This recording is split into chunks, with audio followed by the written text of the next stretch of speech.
Chapter 176. If it weren't for the occlumency, I would have had nightmares for sure. But thanks to the occlumency, I thought it over calmly, she said as she continued to look out the window. I'll be honest, at first, I was extremely outraged and dismayed by what you did. And then I analyzed everything. Played through every moment of the fight in my head and couldn't think of a way to disarm them without killing them. I hate to admit it. That's not all that bothers you, is it? Hermione nodded and looked at me with a serious look. They moved and acted very quickly. So were you. Like I said, I was replaying every moment of that fight in my head. You weren't just moving on reflexes and habits. You had time to think through every move, evaluate the situation, choose a spell. Maybe you hadn't noticed, but the fight didn't last a dozen seconds. They moved fast, too, but not that fast. Looking at the girl, I waited for her to continue.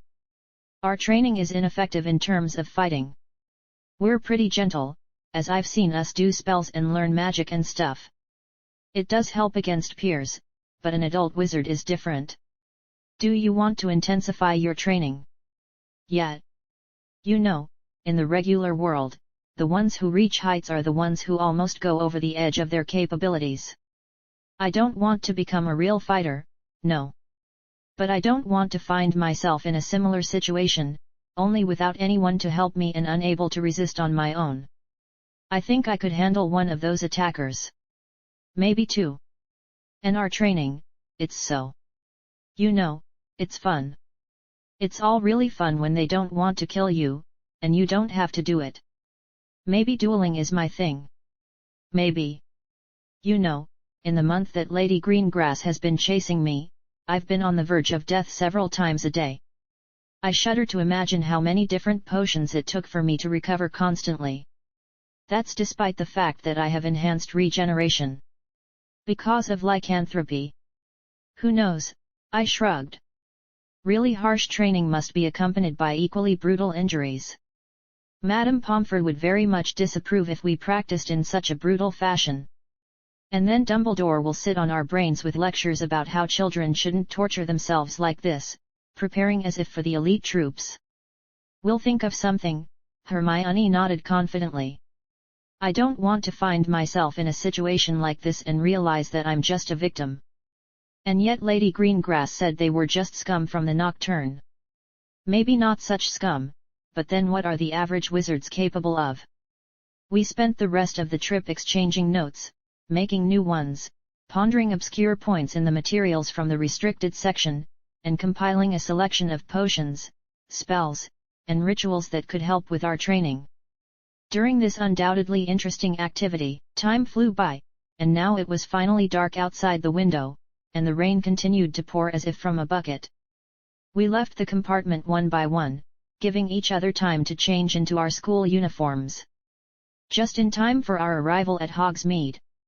It was still raining outside, but this time we put a water-repellent charm on ourselves, which allowed us to get to our carriages dry, though the mud clung mercilessly to our shoes. Terrible weather, isn't it? Remarked one of the twins, into whose carriage we decided to board. Their dark-skinned friend Lee Jordan was here, too. Pretty normal, I shrugged and helped Hermione inside, sitting her down next to me. How's summer? The twins and Lee Jordan started talking about the match, their experiences, the horrible appearance of some vandals, and the dark mark. The dark mark? Hermione asked immediately. Yes. The mark of you-know-who, said George unhappily. Or Fred, who knows? Here, take a look. Lee Jordan reached into his bag. Magic photograph. Hermione took the photo card and scrutinized it, then handed it to me. Still, interesting technology, these magic photographs. A huge skull of indeterminate hue because of the color reproduction, with a snake crawling out of its fangy mouth, wriggling and hissing. It seemed I could even hear the hissing. Interesting, I handed the photo back to Lee Jordan. So those people were Death Eaters? Hermione looked around at each of us. I don't think so, the twins shook their heads at the same time. Father said some of them were detained, the left twin continued. There are no marks, and they are too young, although they clearly do not live in abundance. One of them had a couple of criminal episodes behind him, and he lived in Nocturne. Surely the others are from there, too. With this kind of talk, we rode in the carriage, swaying now and then from the wind and then from the bad road.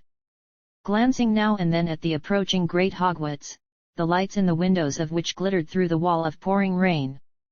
When we finally got there, the boys rushed out of the carriage into the rain with a youthful ooh, trying to pull on their robes, splashing mud from under their feet. I renewed the water-repellent charms on myself and Hermione and quietly jumped from the carriage to the ground, offering my hand to the girl. "Thank you," she nodded with a smile, and taking advantage of my help, she stepped easily onto the ground. Few of the students guessed to protect themselves from the pouring rain, but those who did looked funny, as if there were some kind of protective field within an inch of their bodies, along which the raindrops skirted the wizard. Chapter 177. As soon as I crossed the threshold of the castle, I could hear the squeals of girls on all sides. I looked in the sound direction and saw the source of trouble. Peeves was pelting everyone with water bombs. McGonagall was running after him with threats, and she almost tripped a couple of times but hung on to Ron, who had gotten a hold of her. "Maybe we could hit him with something," asked Hermione in a half-whisper. "Is there any way to hit a poltergeist hard enough but not to expel him from this world?" I peeled the dirt off my shoes, and the thoughtful girl, seeing my maneuver, repeated it. "Here's the problem," the girl nodded accordingly, and we walked further down the corridors of the castle. The great hall was buzzing with all sorts of shades of emotion in the voices. Some, even when they were soaked to the skin and only now drying themselves, were damn glad to meet their friends and comrades, telling stories that had accumulated over the summer. And someone had enough rain to now sit and grumble like an old man. When I took a seat at the house table, I found myself in a kind of vacuum. Hermione was immediately taken in by Lavender and Parvati, and no one really wanted to talk to me. "Hello," clapped Seamus on my shoulder. "How's it going?" "It's okay, so far." "So far," the guy smiled, sitting down next to me. "Do you think something will happen?" "Absolutely. It's Hogwarts. Maybe even at the feast itself." "Well, we'll see, we'll see." "Harry. Harry," waved emphatically Colin Creevey, now a third-year student. The reason for his joy, "Harry Potter, sir," turned his attention to the boy and said hello with a face expressing readiness for any surprise. "Can you believe my brother is entering today? It's great, isn't it?" "Oh, Sir Knight," McLaggen said with a smirk, saying hello. "You were great at beating that redhead back then." "I could have done better, of course, but you weren't bad either." Well, I didn't need his praise at all. As if to confirm my thoughts, lightning flashed on the illusion of a stormy sky on the ceiling, and there was thunder outside. The doors of the great hall swung open with a distinctive thud. When had they closed as soon as the sound echoed through the great hall, everyone was instantly silent, and McGonagall entered the hall, leading a crowd of first-year students. One kid who looked a lot like Colin stood out among them. He was wrapped in Hagrid's coat and looked incredibly comical, as if a tent had collapsed on him. Distribution began, and it was going as usual, except that Ron was constantly and loudly muttering about how hungry he was and what animals he wanted to eat right now. At the end of the distribution, Dumbledore stood up from his seat in his purple robe. "I'll tell you one thing," the headmaster's loud voice swept through the hall. "Eat." As always, the food at the feast was varied and hearty, and I didn't deny myself anything, looking with a sort of snide glance at Harry, who Ron had made happy for the second time with crumbs and other substances from his mouth while trying to eat and talk. The majority at our table may not eat like at the Queen's reception. Still, they eat within the bounds of decency. Ron is an isolated case, but the whole house is judged by his behavior. After the feast, Dumbledore traditionally reminded everyone of the list of forbidden things and the ban on visits to the Forbidden Forest. But this time, the headmaster shocked absolutely everyone with the news about the cancellation of the inter-faculty Quidditch competitions, causing grumbling and discontent. I don't quite understand the reasons. By the way, organizing a match shouldn't take a lot of effort and time. If the problem is the stadium preparation, you could have involved the seniors as well. All in all, a questionable administrative decision. When the headmaster wanted to announce the tournament, the hall doors opened with thunder and lightning, revealing to us a figure in a cloak and a leather and obscure suit. The thud of staff and a prosthetic leg on the floor echoed through the hall with each step of the hooded man. Another flash of lightning on the illusory sky revealed a very harsh, scarred face, and in place of one of his eyes was a prosthesis, spinning freely in all directions, even peering as if inside his head. Moody. Or not moody, who knows now, but with Wormtail's death, the chain of events might take a very different course. In the silence of the crowd, the man got to Dumbledore, and they shook hands and talked quietly about something. Eventually, the man walked to the empty seat at the teacher's table, moved a plate of sausages to him, and, taking a large knife from his belt sheath, cut off a piece. He put the piece on the tip of the knife, held it up to his face, sniffed it, and then ate it. "Allow me to introduce you to our new defense against the dark arts teacher," the headmaster spoke cheerfully amidst the general silence. "Professor Moody." There was quiet talk and whispers in the hall, discussing this odious figure. After everyone's dismay at the cancellation of the Quidditch matches, Dumbledore surprised and delighted everyone by announcing that Hogwarts would be hosting the Triwizard Tournament. There were exclamations of disbelief and surprise, the laughter of those who were sure it was a prank, but no, not a joke. When the headmaster spoke of eternal glory and 1,000 galleons to go with it, the students' spirit flared. But Dumbledore again broke the mood, saying, "Not until you're 17.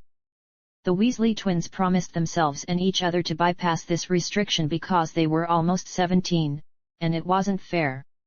On that note, the feast finally came to an end, and we all headed for the common rooms. Creators' thoughts. HP man, you thought it was authors though. But it was me, DIO.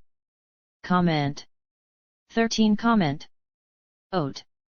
Chapter 178. As before, Hermione and I took the inconspicuous couch, watching the students hustle and bustle, listening faintly to the speech of the prefect, who turned out to be Lee Jordan, who had kept it a secret until the end. After he'd told the first years about the house, he told Katie Bell to escort the girls to the girls' wing, and he himself settled the boys. The common room, of course, was buzzing. Ron was the loudest, telling everyone, both willing and unwilling, how he would have won the tournament if he hadn't been restrained. Or Harry, with his help, of course. "You're too thoughtful," Hermione remarked, leaning against my shoulder, drawing diagrams with a pencil in her notebook. She turned her head toward me for a second. "Yes, I know that look. You're up to something." "Yes, I want to break into the tournament." And for what Dumbledore said there were casualties. Lots of casualties. It could be dangerous. Yes, and how are you going to circumvent restrictions? We don't know the principle of what kind of impartial judge. How will Dumbledore follow the selection process? I read somewhere about that, but there were only a couple of lines. We should go to the library and find out all the information about the past tournaments.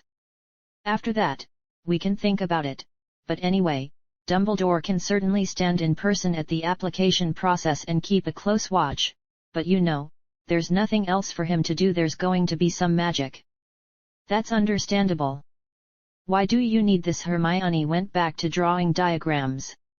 Eternal glory. Name at least one past champion. 1,000 galleons. The amount isn't small, but it's not big either. Glory is indeed fleeting.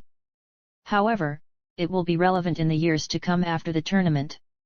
Look. Let's say I became champion. What does that mean? I beat the defense, 1. The youngest of the other champions, 2. The most worthy of Hogwarts, 3. If I win, I'm also the winner, considering I should have been the weakest, 4. And as a bonus, I can ignore the school curriculum for this year, which means a lot of free time, which I can spend to my advantage. Besides, I could try to get permission to the restricted section from the headmaster, because I'm a champion. And for you to get admission, because friend of the champion. It's all great, Hermione nodded. The only thing left is to bypass the defense and become a champion. Exactly. Exactly. The first day of school was pleasant, not sunny, but at least not rainy, although it was overcast. But the weather didn't affect my physical training, which I'd been neglecting for the past 2 weeks, so I decided to double up on it, starting with jogging. Walking down to the common room, I saw Hermione there in her blue tracksuit. Hi. Jogging. Hi. Jogging. The two of us ran around most of the castle, made our way outside, ran around the courtyard and the grounds by the lake, speeding up and slowing down. The final chord was a run up the stairs of the main tower. Back and forth, back and forth. We met a couple of upperclassmen, clearly staggering from the hangover in search of a potion. Weird cat, said one. Yeah, you're right. Thought it was Filch's, the new one. I thought, let's kick it. I won't kick any more cats. But it sent you flying pretty good. Maybe it's enchanted. After listening to this conversation, we ran to the common room, tired and sweaty. I have greatly weakened myself with hemomancy, but I was still on the level of a trained man. Hermione took out her notebook and began to take notes, though her legs and arms were trembling, and she was about to fall over on her side. Are you okay? What are you writing? Yeah, fine. Yes. The girl tried to overcome her shortness of breath. One technique I'm testing. Phew, nothing's clear yet. Strengthening with magic. Yab. Complicated. Needs more experiments. I'm going to take a shower. Hermione looked better after her morning shower. Much better. When asked about such a quick recovery, she pulled a large bottle of a restorative potion from her bag. It's supposed to relieve fatigue and help in training by making it easier to get to the limit and not suffer as much afterward. Let's go to breakfast. Without plenty of food, the potion will only make it worse. I know. After breakfast was herbology class, where we had to do the not-so-pleasant business of crushing and collecting the pus of bubotuber, an unpleasant and nasty blubbery plant. Despite the unpleasant plant, the unpleasant process, and the characteristic unpleasant smell of pus that twisted the gag reflex to a maximum at once, the task was accomplished. Arithmancy went smoothly, but Daphne Greengrass ignored my existence with incredible persistence while communicating with Hermione. Bulstrode, the second Slytherin, was politely participating in the conversation, paying more attention to some task, solving it with her usual leisurely and thoroughness. Professor Vector cheered us up by saying that the second semester would be devoted to working on a single, collaborative project but broken down into component parts, just enough for everyone to work on individually. It will result in annual grades and assigned bonus points to the house.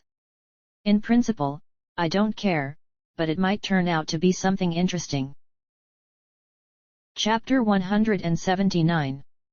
As we approached the Great Hall, we noticed a growing quarrel, the instigators of which, as always, were Malfoy and Potter, though Malfoy and Weasley were more correct. The first was obviously teasing the second. Maybe your mother should lose some extra weight, Draco remarked sneeringly. There were quite a lot of people from different houses of our year. Without a crowd, Malfoy doesn't give a performance. I was going to walk through the crowd, for they filled the hallway considerably. Tell me, Potter, is his mother really that fat? And your slutty mother, Malfoy snapped Potter, dragging Weasley away, purple with anger. Such an impression. But the guy didn't have a chance to finish, I was already there. With a quick right punch, I hit Potter right in the nose, breaking it in his glasses, and it looks like a couple more of the facial bones of the skull. The guy flew off and froze unconscious. Ron immediately freaked out, losing his only restraining factor. I sent him to Potter in the same way.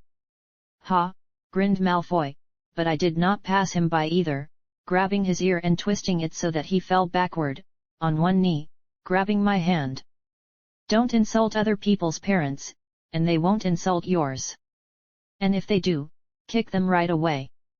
His loser bodyguards began to fuss. Halt! Barked at Crabbe and Goyle with a serious look.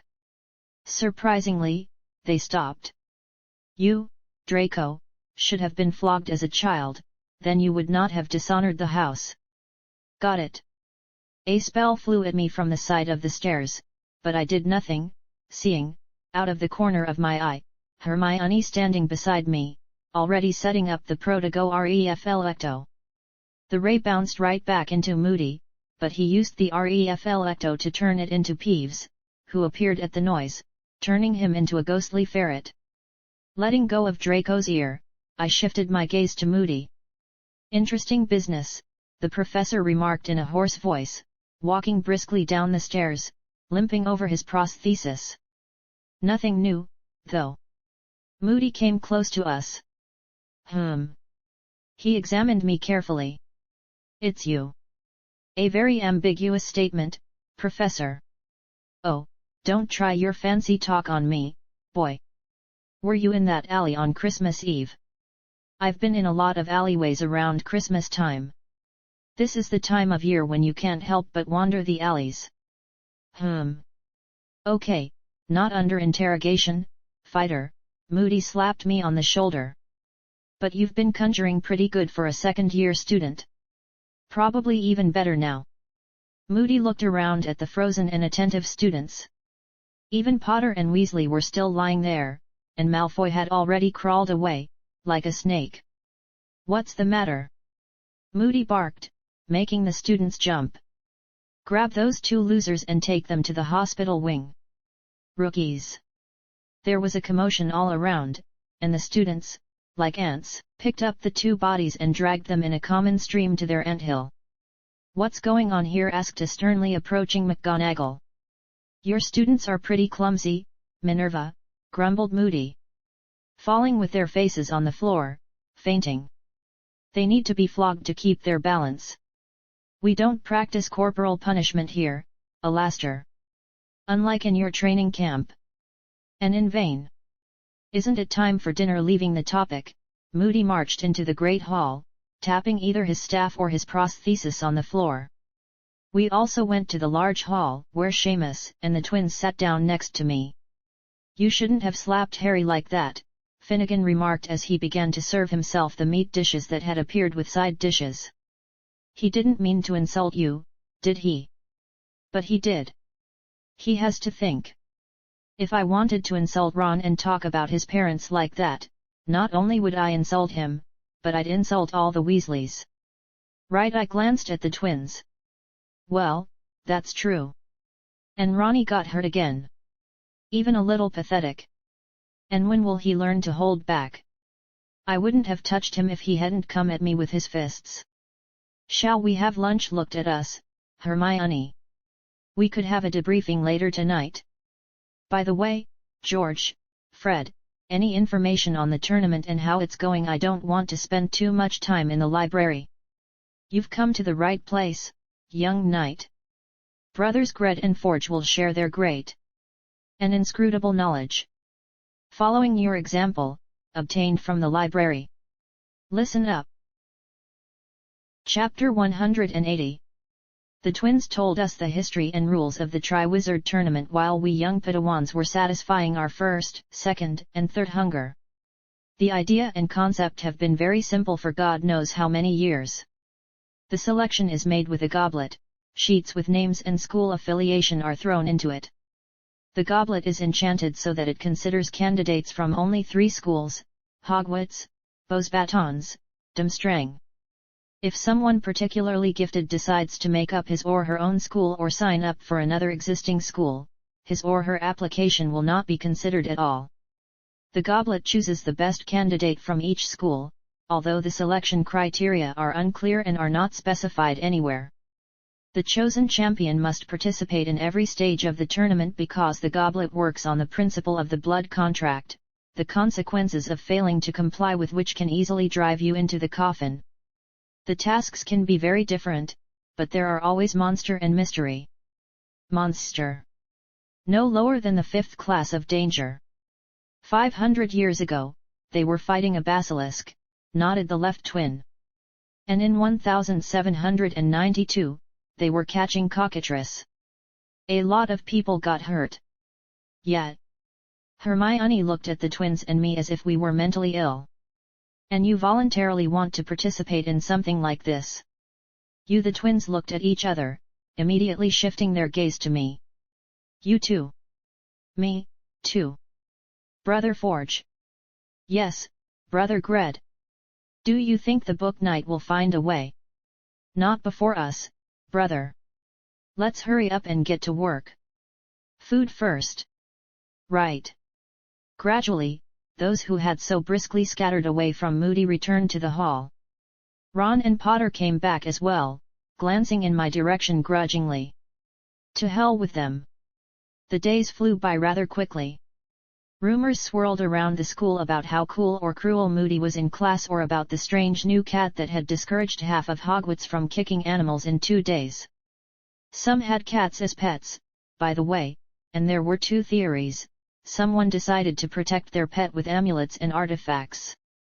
The second theory was that McGonagall, in the form of a cat, was cursing students with various harmless but terribly offensive spells because she is tired of fighting against the violation of discipline with ordinary methods that do not go beyond the rules. Professor Flitwick somewhat dampened my and Hermione's enthusiasm, complaining that he hadn't yet received all the tools and ingredients he needed. But the little professor didn't leave us without work, giving us a list of literature on the magical characteristics of various materials. He told us to learn, study, and figure it out, and, if anything, to ask for advice. He was ready to help at any time. The rest of the school lessons were just school lessons. Hermione and I spent a lot of time in personal training, still swapping wands to learn magic and dueling more fiercely. More than once or twice, we had to use various wound-closing spells, healing spells, and suffer from Skelgro. Yes, we didn't use maleficism and dark magic, the basics of which we already understood from the restricted section. The reason wasn't fear or anything else. We didn't want to use negative emotions in magic because as the mind affects magic, so magic affects the mind. And traces of such magic are either extremely hard to remove, like scars, or simply impossible. Not at our level. In class, Moody was furious. A pseudo-Moody, I should point out. He was sipping something from a flask now and then, and if you passed by at that moment, with my sense of smell, you could detect the distinctive scent of a polyjuice potion. It's strange because Wormtail is dead, the ministry employee wasn't missing, Voldemort had no one to put him in the homunculus and nurse him. He couldn't make his stupid plan and send Barty Crouch here, but nonetheless, someone is under a polyjuice potion. And it didn't matter who at all. Anyway, Moody was scaring the students with the unforgivables by demonstrating them on a spider. After that class, not without a hint from Dumbledore, Moody calmed down, but he explained everything clearly, showed a couple of simple spells, countermeasures, protego of the 3 basic types, and things like that. He was a good teacher, to tell the truth. He followed the textbook and had time to add something from himself. Snape remained Snape. He developed in us the ability to ignore irritants, but no one wants to learn this amidst the dislike of the potion master. Charms, runes, arithmetic, nothing special. Independent theoretical study of the books on Flitwick's list went on its own and was just put off in my head. I hope this will come in handy soon. A week before the end of October, there was an announcement in the Great Hall about the imminent arrival of guests from other schools, the 30th of October, to be exact. This served as the starting point, the beginning of an instant buzz in the castle. The students began discussing the tournament and the other schools again. The teachers, along with Filch, were tidying up the castle and even, for once, insulated everything, restored the windows, polished the armor, and renewed the portraits with the tapestries. I even thought for a second that I was home again, in a previous life, until they get stung in the ass, they won't move. Chapter 181. On the 30th, the boys' enthusiasm reached its peak. In the evening, we all crawled out onto the broad plain between the castle and Black Lake to meet the guests. We lined up according to the houses, and under the strict guidance of the heads, we stood. Time passed. Time was passing. As they say, it was getting dark. To hell with it, I was tired of being cold. The stability of warming charms was in question, but right now, it was an appropriate measure. I discreetly applied them to Hermione and myself, getting an appreciative nod but a doubtful look. It's okay. In the castle with Finita, you can take it off, and that's it. You won't boil over. My heart senses, Dumbledore announced with delight, that the guests from Beauxbatons are near. Where the students turned their heads. After a couple of moments, a carriage appeared in the sky above the Forbidden Forest, with Pegasus harnessed to it. A few minutes later, the carriage landed next to us, and Hagrid rushed over to the animals. Well, no surprise there. The carriage doors swung open, and a boy in a blue cloak jumped to the ground, found something at the foot of the carriage, and pulled out a golden ladder, along which a moment later, a lady as tall as Hagrid, perhaps even taller, stepped down, holding the flaps of her satin black cloak. In principle, the Pegasus and the carriage were a match for her. Madame Maxim, and it was she, was strikingly different from what I had seen in the movie. Well, not the first time, really, not the first. Just a very beautiful woman, but about 2.5 times bigger. Maybe more. Madame Maxim approached Dumbledore, holding out her hand for a kiss. Well, how did she held out? She moved her hand slightly forward, and it was right in front of the headmaster's face. Dear Madame Maxime. Welcome. The usual greetings began, after which the French women flew out of the carriage. Like probably most of the male half of Hogwarts, I had a reasonable question: were the best students brought here in terms of appearance, or are they just all beautiful? Oh, Vila. Max, Hermione hissed. Put out the spotlight in your eyes. They're really glowing. What's in there? Vila. Yo. Curious. Hermione even started looking for a possible Vila with some enthusiasm, and she found one. Yeah, I bet it's that pretty blonde over there. Pretty, one girl calling another girl pretty. It's silly to deny the obvious. What do you think? The feeling passed quickly. I hope I can get used to this peculiarity over this time. It is worth noting that the French women were not dressed for the weather, very lightly, in the same uniform, like a purple business suit with a skirt just below the knees. Instead of a robe, they had a cape over their shoulders, and a high haircut was hidden under a neat hat. And yes, the girls were cold, and this is what I wanted to point out, they also did not have a normal warming charm, stable. But in this case, you can use the unstable if only you are on the street. After discussing with Dumbledore the nuances of keeping the Pegasus, Madame Maxim, accompanied by several teachers, went to Hogwarts. The others, along with Headmaster, waited for the representatives of Durmstrang, who didn't keep him waiting for too long. The ship that swam out from under the surface of the Black Lake, the real Flying Dutchman, made a much greater impression on the students. When Victor Crumb stepped down the gangway along with the others, the whispers turned into a hum. The Bulgarians looked much more adapted to the unfavorable weather. Therefore the joyful hugs and conversations of the two headmasters, Karkaroff and Dumbledore, had no effect on the well-being of Durmstrang students, looking more like some soldiers in their fur cloaks and coats. When the greeting came to an end, we finally made our way to the castle, straight into the Great Hall, where the guests had already been distributed among the tables of the houses. The Durmstrangs sat at the Slytherin table, and the Beauxbatons found a seat at the Ravenclaw table. Dumbledore greeted everyone, the guests, us, and the ghosts, and wished everyone to feel at home. With that, food appeared on the tables. I did not listen to the conversation, stepping away. You're too thoughtful, Hermione poked me with her elbow. And you don't know how to turn off those lights in your eyes, you even have a vertical pupil. Is it that noticeable? No. It's not noticeable at all. I just know where to look. Here, have some soup. Hermione carefully poured me a plate full of what smelled like fish soup. I tried it in Nice this summer. It's called bouillabaisse. Would you be so kind as to pass the bouillabaisse, please? Someone behind me asked loudly. Turning around, I saw Avila standing nearby. Her long blonde hair fell in a wave almost to her waist. Tricky little bird man. I'm afraid, mademoiselle, I smiled, but judging by the fact that Hermione didn't know whether to laugh or worry, it didn't go well because once the eyes showed, so did the fangs. Even this wonderful saucepan will not be enough for me. I've worked up quite an appetite, and the Marseille's fish soup is so good these days. She didn't seem to expect such an answer, and she was even a little embarrassed.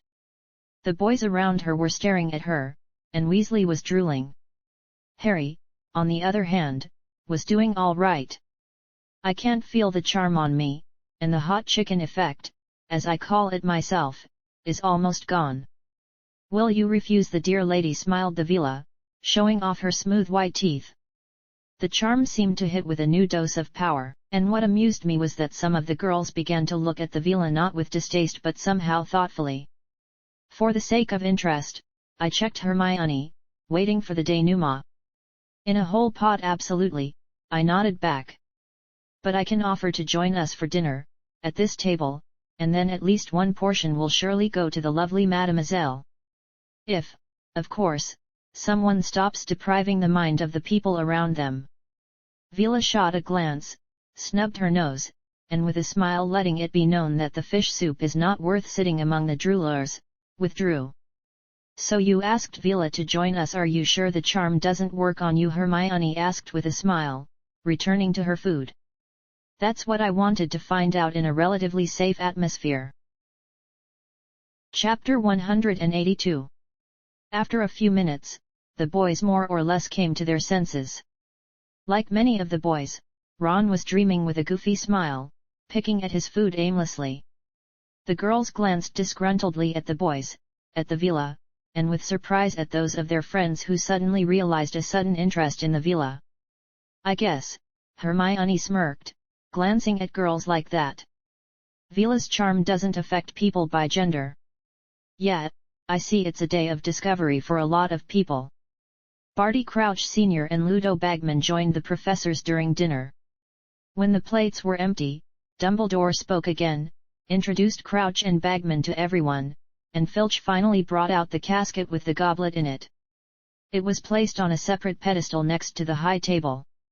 Dumbledore talked about how to apply, throwing a piece of paper with your name and school into the goblet. The headmaster promised to shield the goblet with some sort of forbidden line from encroachment by those under 17. Anyway, that was the end of the feast, and we all went to our common rooms. For the usual discussion of the day's results, Hermione and I settled down on an inconspicuous sofa in the common room, where everyone else was doing exactly the same thing, discussing the results. But I didn't feel much like talking, so I rested my head on Hermione's lap, and we just listened to the others talk. Are you still thinking about trying it? The girl started stroking my hair. Absolutely. It would be an interesting experience. Very dangerous. We do not know what the trials will be and what will await the champions there. That's no reason to say no, especially not the fact that I can get around the defense. A forbidden line, what nonsense. It would be better if he named the spell. Ha ha ha, Hermione laughed tinklingly, burying her fingers in my hair. So I'll be breaking down the defenses tomorrow. Do you know how? I have no idea. From early in the morning until late in the evening, students of the three schools who came and went from the Great Hall could observe a curious scene. A young blonde boy in black pants and a turtleneck with the sleeves rolled up and a wand sheath on both forearms, spinning around the goblet of fire with unwavering tenacity and enthusiasm, with the wand in each hand. He sometimes sent faintly visible jets of magic from the wand in his left hand, which immediately spread over the dome of the invisible protection, only a blue, glowing line on the floor signaled its existence. Sometimes the boy would make passes with the wand in his right hand, drawing symbols, piercing the invisible dome, causing various light and noise reactions in it. Sometimes the guy would walk around the protection, swiping along with one wand, making the protection visible. Sometimes he would stand still for half an hour, pondering. It was a day off, and some of the students sat at the tables, watching the guy, some even placing bets. Those who came to throw their name watched the action with a chuckle for a few seconds, went through the defense, and threw a piece of paper into the goblet, causing a little flash of already burning blue flame in it. So the whole day passed, and in the evening, when all the students and the teachers began to gather in the hall for the announcement of the results, Headmaster Dumbledore came up to the guy. "If you're going to continue, Mr. Knight," the grey-bearded, tall man in the purple robe said with a smile. "Then you have 20 minutes left." "Got it," the guy replied without taking his eyes off his actions, and the headmaster sat down at the high table, reaching for the sliced fruit that immediately appeared. "We did it!" came a shout from the entrance, and the joyful twins ran into the hall. "We made a potion!" To the general applause, the twins ran up to the line around the goblet. "And how are you doing?" they asked the guy synchronously. "Almost done." "Well, good luck to you. We have everything ready." Taking out 2 vials of potion, the twins uncorked them, drank them, waited, smiled at each other, and took a piece of parchment from their cloak pockets, and jumped the line at the same time. No one noticed as the boy, Max Knight, smiled. "We did it!" cheered the twins, to whom nothing happened. Headmaster Dumbledore, the other teachers, and guests of the school only smiled. "Nope," Max remarked, but continued to shower the defense with various magical moves. Yes, grinned one of the twins, and they both threw their names into the goblet. The flame flared up, as it should, and the twins were already celebrating success, but then 2 tongues of red flame burst out of the cup and crashed into the red-haired twins, throwing them out of the forbidden line. The boys began to turn grey quickly, growing a beard and long hair. Standing up from the floor and looking at each other, the twins started a mock scuffle, to the delight of the students, and after a couple of minutes, grabbing their backs, to even louder laughter, they sat down at the Gryffindor table. Chapter 183. Victor Crumb headed for the cup. Without a problem, the stern Bulgarian guy threw a parchment with his name into the cup, and it accepted it without consequence. At almost the same moment, a cheerful group of guys from Hufflepuff burst into the Great Hall, pushing a disheveled prefect, Cedric Diggory, toward the goblet.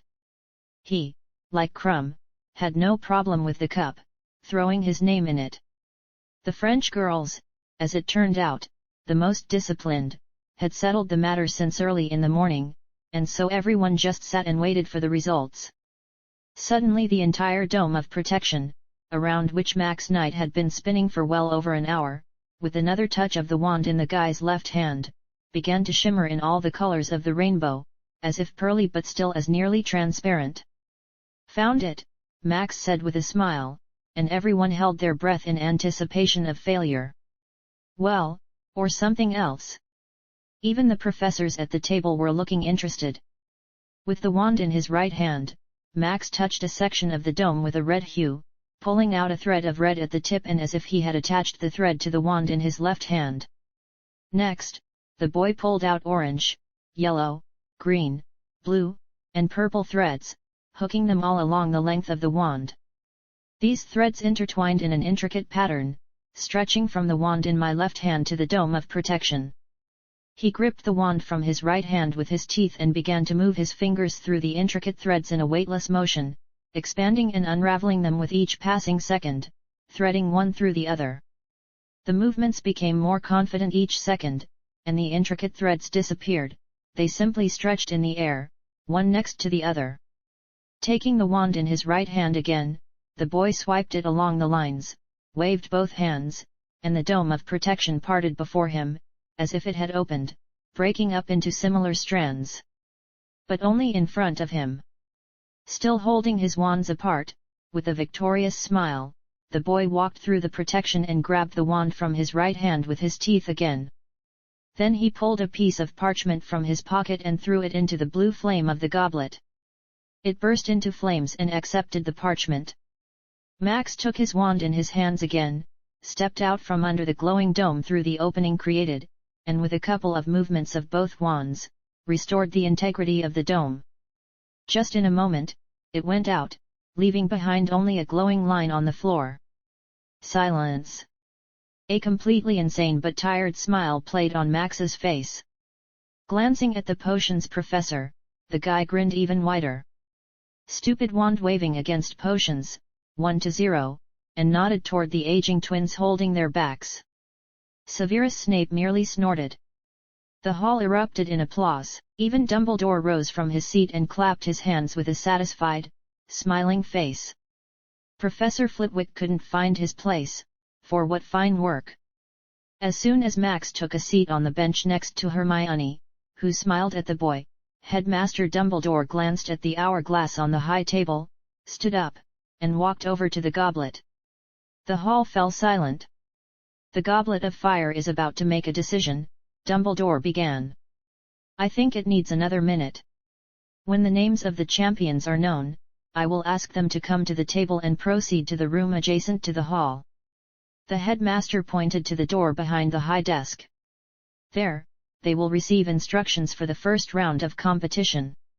The headmaster took out his wand and waved it to extinguish all the candles and bowls in the hall, leaving only the ones in the pumpkins. The hall was plunged into semi-darkness, the Goblet of Fire glowed brighter, and sparkling bluish flashes of fire struck the eyes. But the eyes of the students of the three schools were fixed on the cup. The flame suddenly turned red, a column of sparks erupted, and a slightly charred piece of parchment flew out of the goblet, deftly intercepted by Dumbledore. The flame of the goblet turned a bluish-white again. The champion of Durmstrang is Victor Krum. Dumbledore read the words on the parchment loud and clear. To the general thunder of admiration and applause, Victor rose from his seat and approached the headmaster with a confident but slouching gait. I knew it! Exclaimed Karkaroff from the high table. You have courage. Krum and Dumbledore shook hands, and Victor walked on toward the door, eventually disappearing behind it.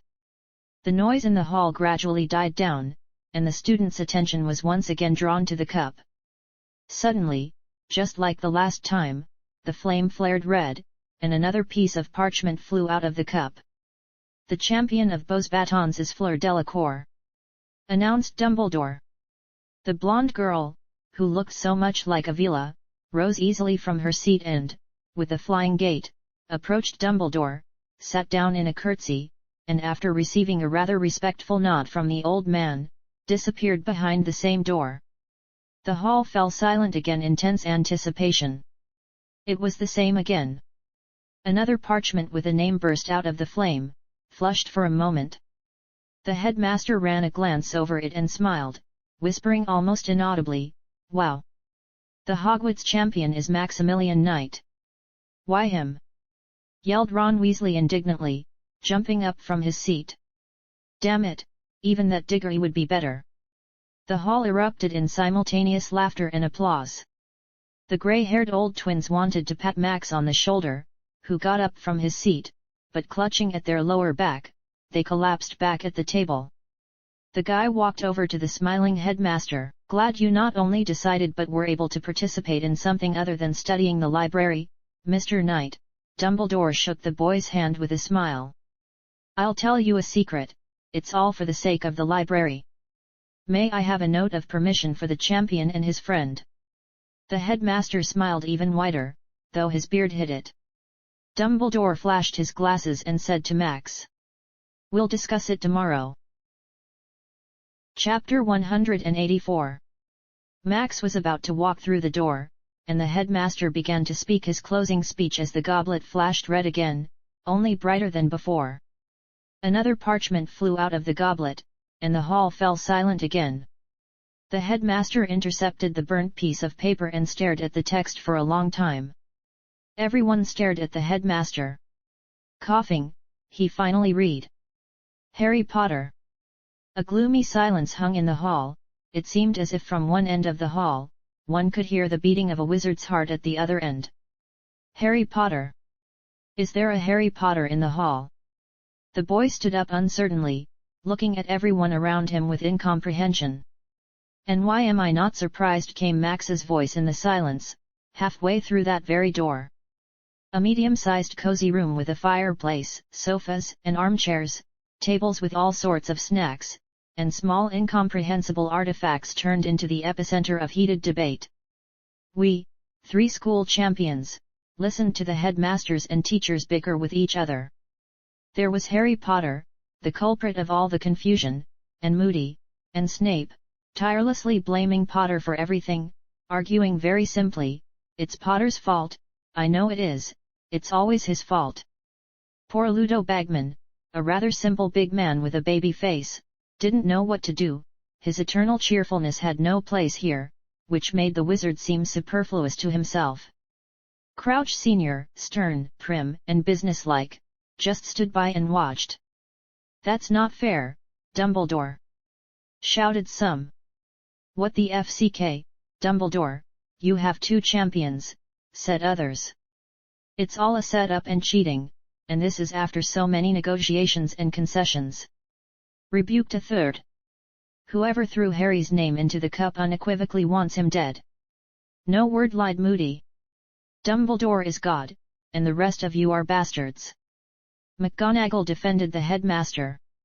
The crowd seemed to believe the guy that he didn't throw his name by himself, didn't ask anyone to throw his name, and stuff like that. "By the way, Fleur Delacour didn't call me a little boy, unlike Harry, but she did say that I was too young for the tournament. She also said that they had been preparing for 6 months, very useful information." "Why hasn't anyone trained here in general?" Crouch said, "participates." At this point, the topic was closed, and all satisfied and dissatisfied went to their rooms, ships, carriages. I was no exception and went with Potter to the house common room. The great hall has long been empty. "I didn't put my name," muttered Potter resentfully on the way to the common room. "Who cares, no one will believe you anyway." "But it's the truth." "Who needs it, the truth? Be glad the legal champion is a Gryffindor too." "Why should I be glad that you are a champion?" Potter looked at me with dislike. "If he was from a different house, you would be their number 1 enemy, like the rest of Gryffindor." As soon as we walked into the common room, we were literally surrounded by a crowd of happy Gryffindors, and many of them were already tipsy. Congratulations were heard from all sides, all sorts of exclamations, the meaning of which was not possible to isolate from the general heap of sounds. Potter denied everything. No one believed him. The boys threw a feast in our honor. Harry left. I didn't celebrate long, either. I sat next to Hermione for about 30 minutes, answering questions, and then we went to our rooms. The Sunday morning began, as usual, with a jog, during which Hermione and I noticed Crumb jogging by the lake. It might have seemed like he was the only one of the entire Durmstrang running, but no, like warriors, in a column of 2, the others were also running, but behind. We took a slightly different route. We reached the common room sweaty and barely alive again, me because of the deliberate weakening by hemomancy, and Hermione. Why, everything okay?" I asked the panting, barely alive girl. At first, she used to take notes in her notebook after such runs, but she stopped recently. "I don't know, ugh. Let's talk later." "Okay, then." After the shower, we met again in the common room, but it was still about half an hour before breakfast, so after sitting down on our couch, we decided to go over our homework with a quick glance. "So what happened?" I asked, having finished revising my notes. "I don't understand at all," Hermione grimaced as she put her things in her bag. "Let's go to breakfast. I'll tell you on the way." As we left the common room, we continued our conversation, trying not to pay attention to the other students who were paying too much attention to me. "I can't seem to get my magic to work properly," Hermione complained. "I've tried everything, and the only result is an acceleration of perception." "How do you do it?" Honestly, I don't know. I just do it. Maybe it's because I know a little anatomy and physiology. I don't think so. She shook her head, and a couple of strands broke free from the hair at the back of her head and were immediately tucked behind her ear. I've read the textbooks on anatomy, physiology, and biochemistry. Though there were some comprehension problems with the last two, it didn't make any difference at all. You know, I don't have much to say here. Lady Greengrass is capable of accelerating on par with me, well, or a little weaker. I think when she finally decides to make contact, I'll be sure to ask about that point. Okay. Thanks, Max. No problem. Chapter 185. At breakfast, everyone was looking at me in one way or another, sometimes smiling, giving me a thumbs up. Well, the Slytherins didn't participate, of course, but still. Potter was worse, only ours praised him, and the only friend, Weasley, ignored the guy. Well, like, Potter's a cheater. That's what everyone says. By the way, Hermione began the conversation when dessert and tea were left. Tea here in Hogwarts, for us at least, is served in big wooden mugs. Not in English at all, but oh well. You never told me how you got around the defense. The students, who heard the question, immediately got close and listened intently. What's there to tell? Spent half a day around the half-sphere of the defense, studying it. I examined it from all sides. It's an interesting thing. You can't fool it with aging potions and other things.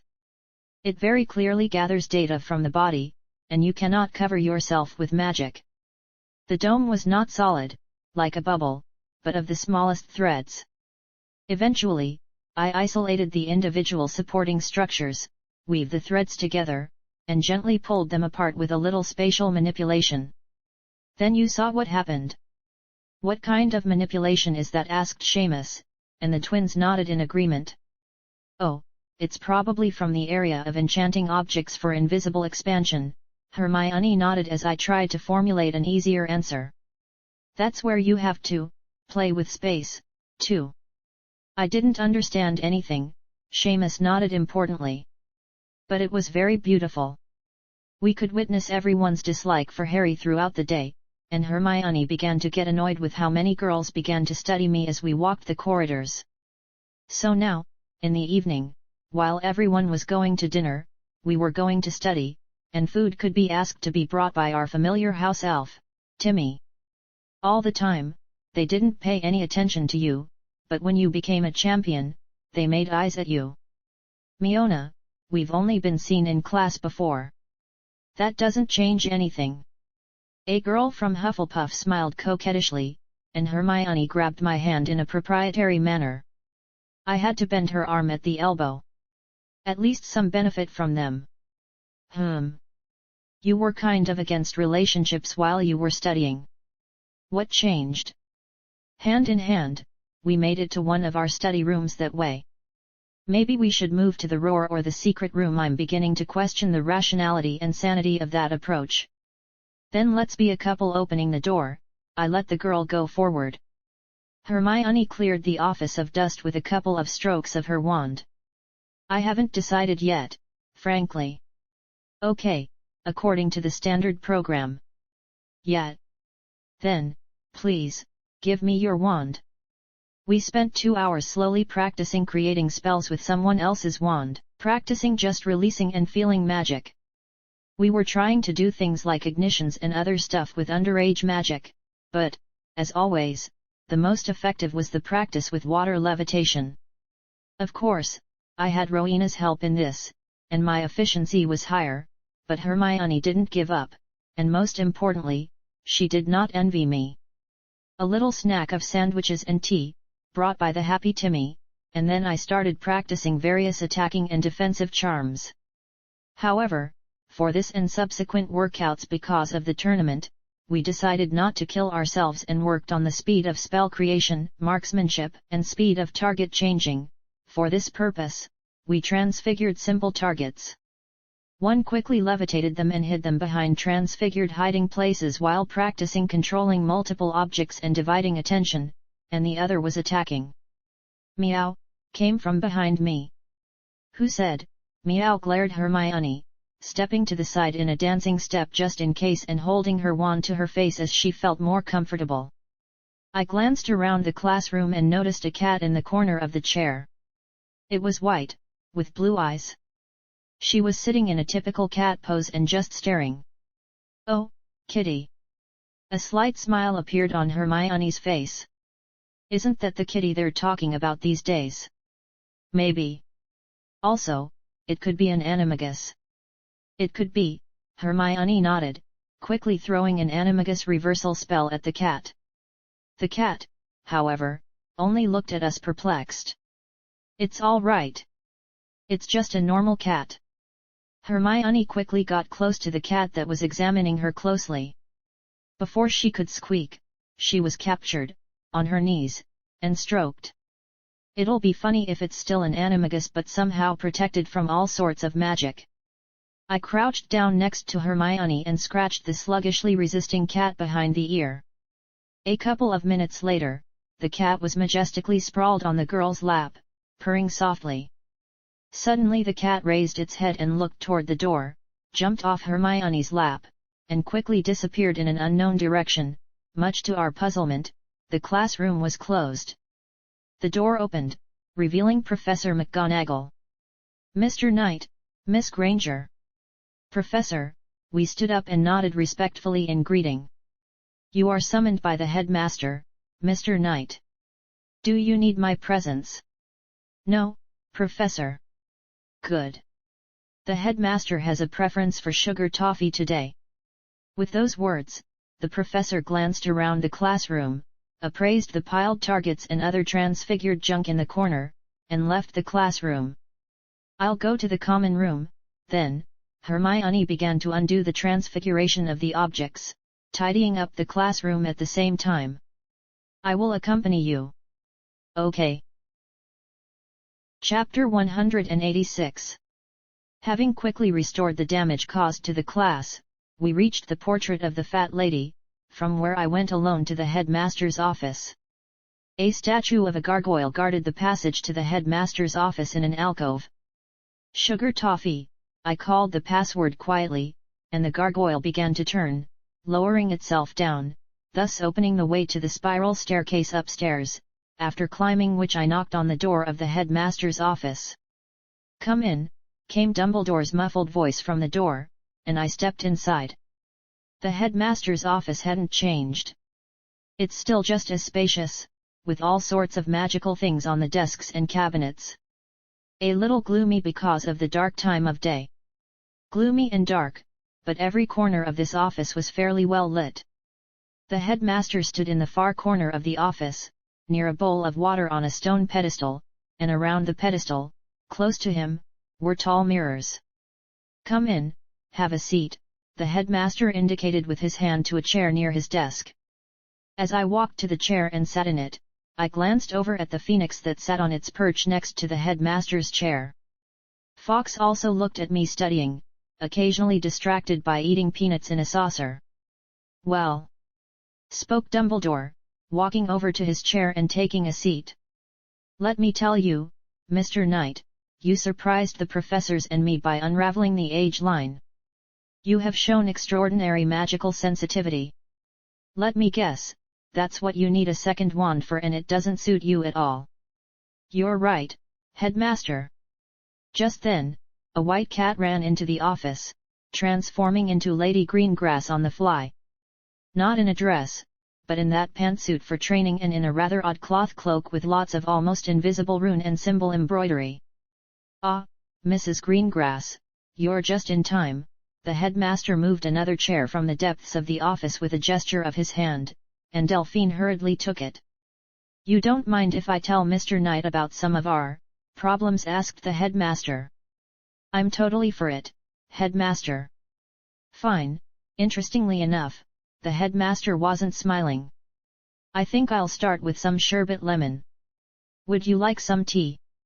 "With pleasure," I nodded, as did Lady Greengrass. Wonderful! With another gesture of his hand, the headmaster levitated a tea service and a tall plate of sherbet lemon from somewhere. I wonder if there's anything in the candy. Well, let's find out. A teapot levitating through the air quickly poured tea into 3 cups, and there was a distinct scent of bergamot in the air. Classic! Always loved citrus, the headmaster smiled for the first time, taking a cup of tea from the table and inhaling the aroma. Help yourself. Taking a candy and sipping the tea, we looked intently at the headmaster, who covered his eyes for a moment. It's just candy. Somehow it's not even interesting. So, the headmaster spoke up. Mr. Knight. I can't give you admission to the restricted section just because you became a champion. However, Professor Flitwick, you know, once again conceived a grandiose breakthrough. A very complex and voluminous subject, these magic storages. But you and I understand that all new is well forgotten old. This means that you need to properly study all the different materials you can find in the restricted section. All for the professor's project, of course, but who knows what book might contain something important. I understand you, headmaster. Thank you. No need, he smiled.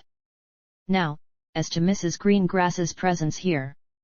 Several factors at once, some of them not the most pleasant, have influenced this decision.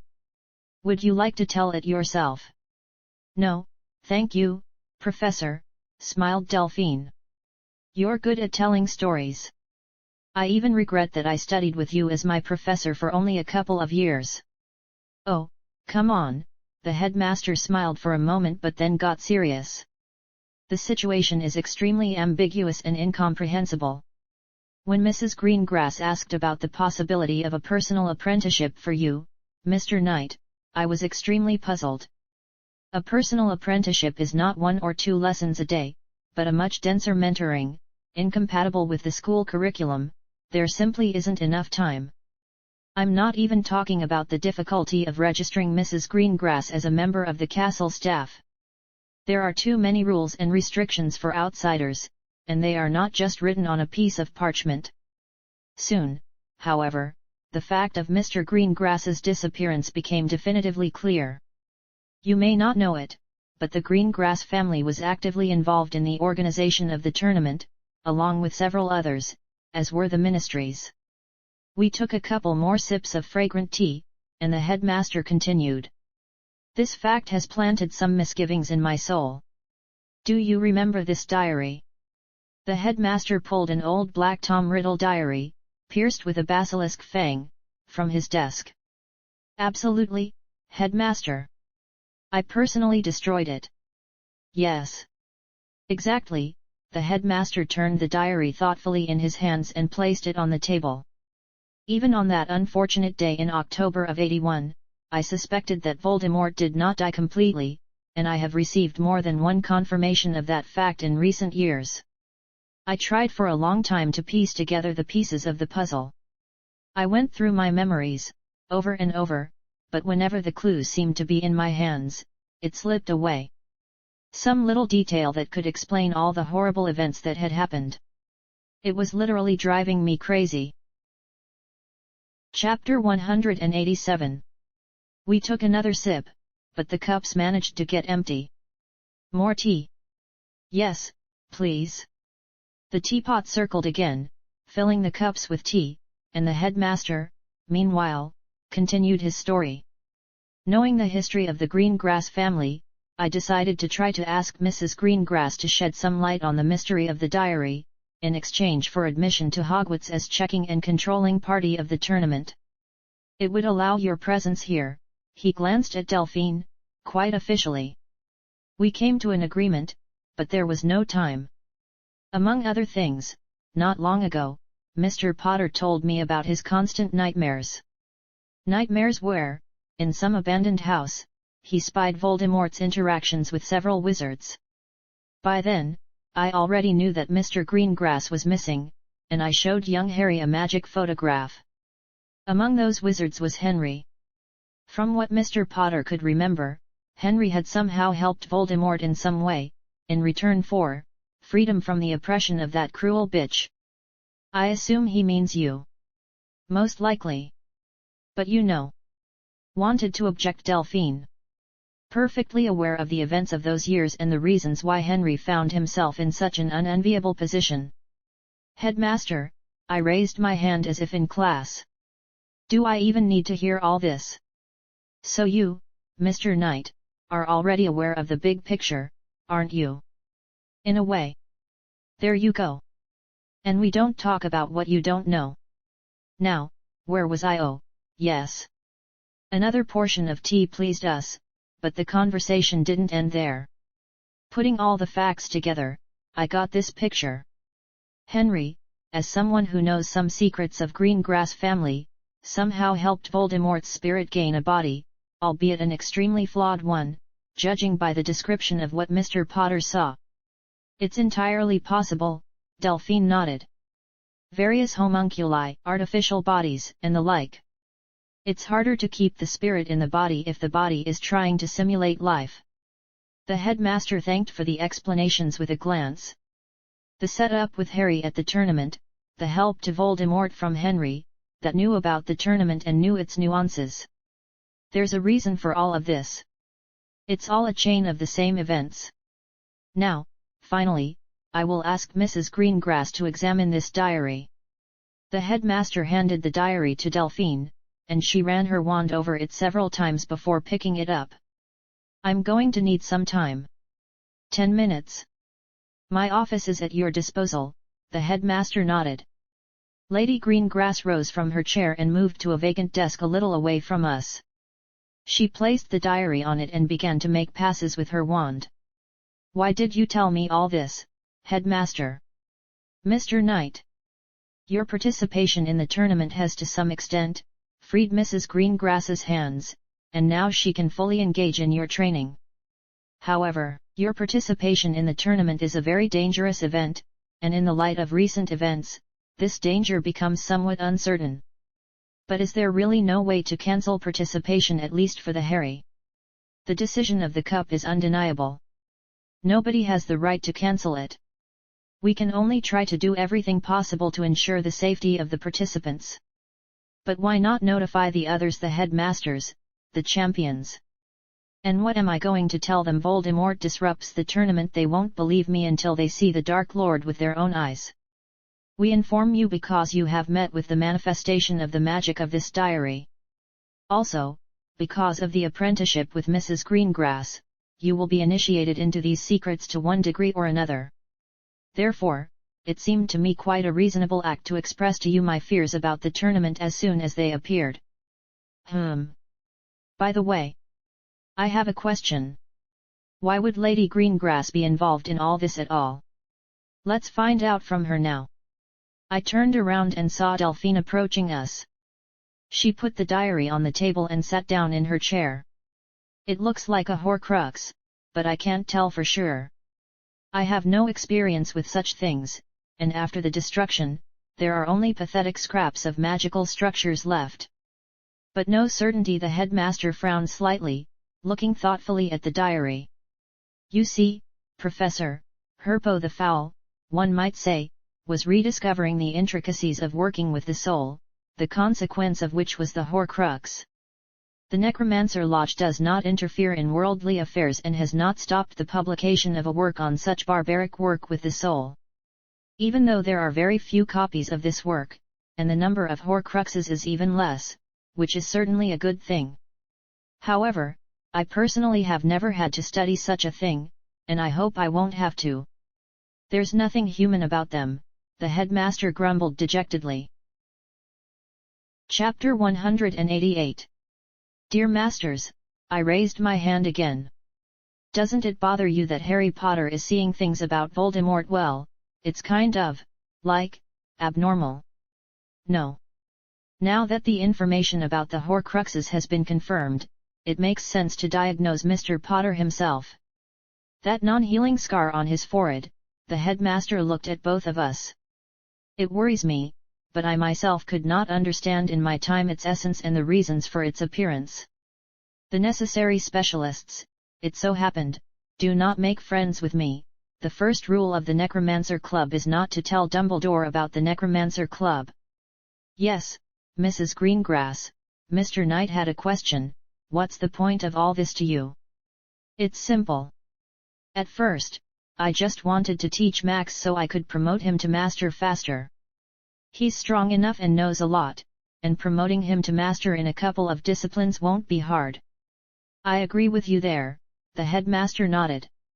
Mastery, in general, is fairly easy to achieve with diligence and effort. Don't you know, Mr. Knight? Well, may I explain? The headmaster looked at Delphine with a question, and she nodded. Master, the headmaster continued to speak. First and foremost, a title. To achieve this title, you need several scientific works in the studied area. You need to invent something new. Also, you need to be strong enough to prove your qualifications because the exam requires you to continuously perform a rather large set of magical manipulations. And most importantly, you need someone to bring you to this exam. The examination allows not only to find out the level of practical knowledge and skills but also to reveal whether the applicant's mind is sufficiently developed. Mastery in some disciplines requires membership in certain closed organizations, such as the Lodge of Necromancers. But not everyone has such conventions. For example, it is possible to defend a master's degree in healing magic without joining a guild. However, it would be very difficult to practice legally because really significant and complex operations are performed with knowledge forbidden to use freely by law. As a result, it turns out that the guild doesn't force anyone to join, but the ministry does. And how many wizards, in terms of power, pass the master level? It's hard to say, the headmaster pondered. In general, if you develop your mind and body, then by the age of 30, you can quite pull the master title in strength in almost any direction. But, as you can see, not everyone develops. You, on the other hand, Mr. Knight, are showing excellent results, and your tenacity in development can rival mine in my best years. The headmaster smiled cheerfully. So it turns out, Delphine took the floor, that you can be trained as a master, Max, quite quickly, for the main difficulty, strength, is not a difficulty at all in your case, and the knowledge you have is very rich. The question remains in practice and more specific knowledge. And there are countless topics for scientific work. By the way, do you know why Charms Master is the most common title? No. You can write a paper on enchanting any useless thing, turning it into an even more useless thing, and it would be a research paper. The headmaster smiled at this response from Delphine, flashing his half-moon glasses. You just, Mrs. Greengrass, don't tell Professor Flitwick that. The last time he got a hint of this from a Dada professor about 8 years ago, that very professor had to suffer petty nastiness every day for the entire school year. I have never seen a teacher who was so happy about the end of his contract. I don't even doubt it, Delphine smiled. As for the other reasons, Henry's disappearance. I suppose it's no secret to you that he's sympathetic to Voldemort. Even during the events after the World Cup finals, I had some suspicions about him, but after the professor told me about young Mr. Potter's dreams, I came to unequivocal conclusions. It seems that while I was engrossed in your ordeal, Max, Henry managed to pull off his own adventure and clearly helped Voldemort acquire the body of a homunculus or something like that. He has an obvious goal and is counting on Voldemort to help him get rid of some of his restrictions. To summarize, I don't want Henry to ruin the house's carefully built reputation by appearing in public with the Dark Lord. I do not want him to spoil the tournament, in which we have invested efforts and funds. I don't want him to harm the family in any way. I certainly apologize, I raised my hand again. But wouldn't it be easier to? Well, you know. Henry Foley, Dumbledore spoke up. He was a very unpleasant wizard. The beginning surprised me. Dumbledore does not say that about every wizard. His actions. His and his companions are disgusting, and I must admit that the measures taken by the Greengrass family and a few others were not only justified but appropriate. A knowledgeable person would say that they deserved only death, but believe me, Mr. Knight, there are things in this life much worse than death. For a brief moment, I saw before me not a quirky grandfather, but an old determined wizard capable of incredible cruelty. But only for a moment. Anyway, Delphine interrupted the silence. We all suddenly found ourselves in the same boat, as ordinary people say. Professor Dumbledore wants to protect the children from a sudden threat. I want to prevent the sabotage of the tournament and the rebellion of one negligent subhuman while teaching one talented young man. You, Max, want to join the restricted section, train, and win the tournament. And it all revolves around this very tournament. What's the bottom line? As a result, Dumbledore got up from his chair, and we followed suit.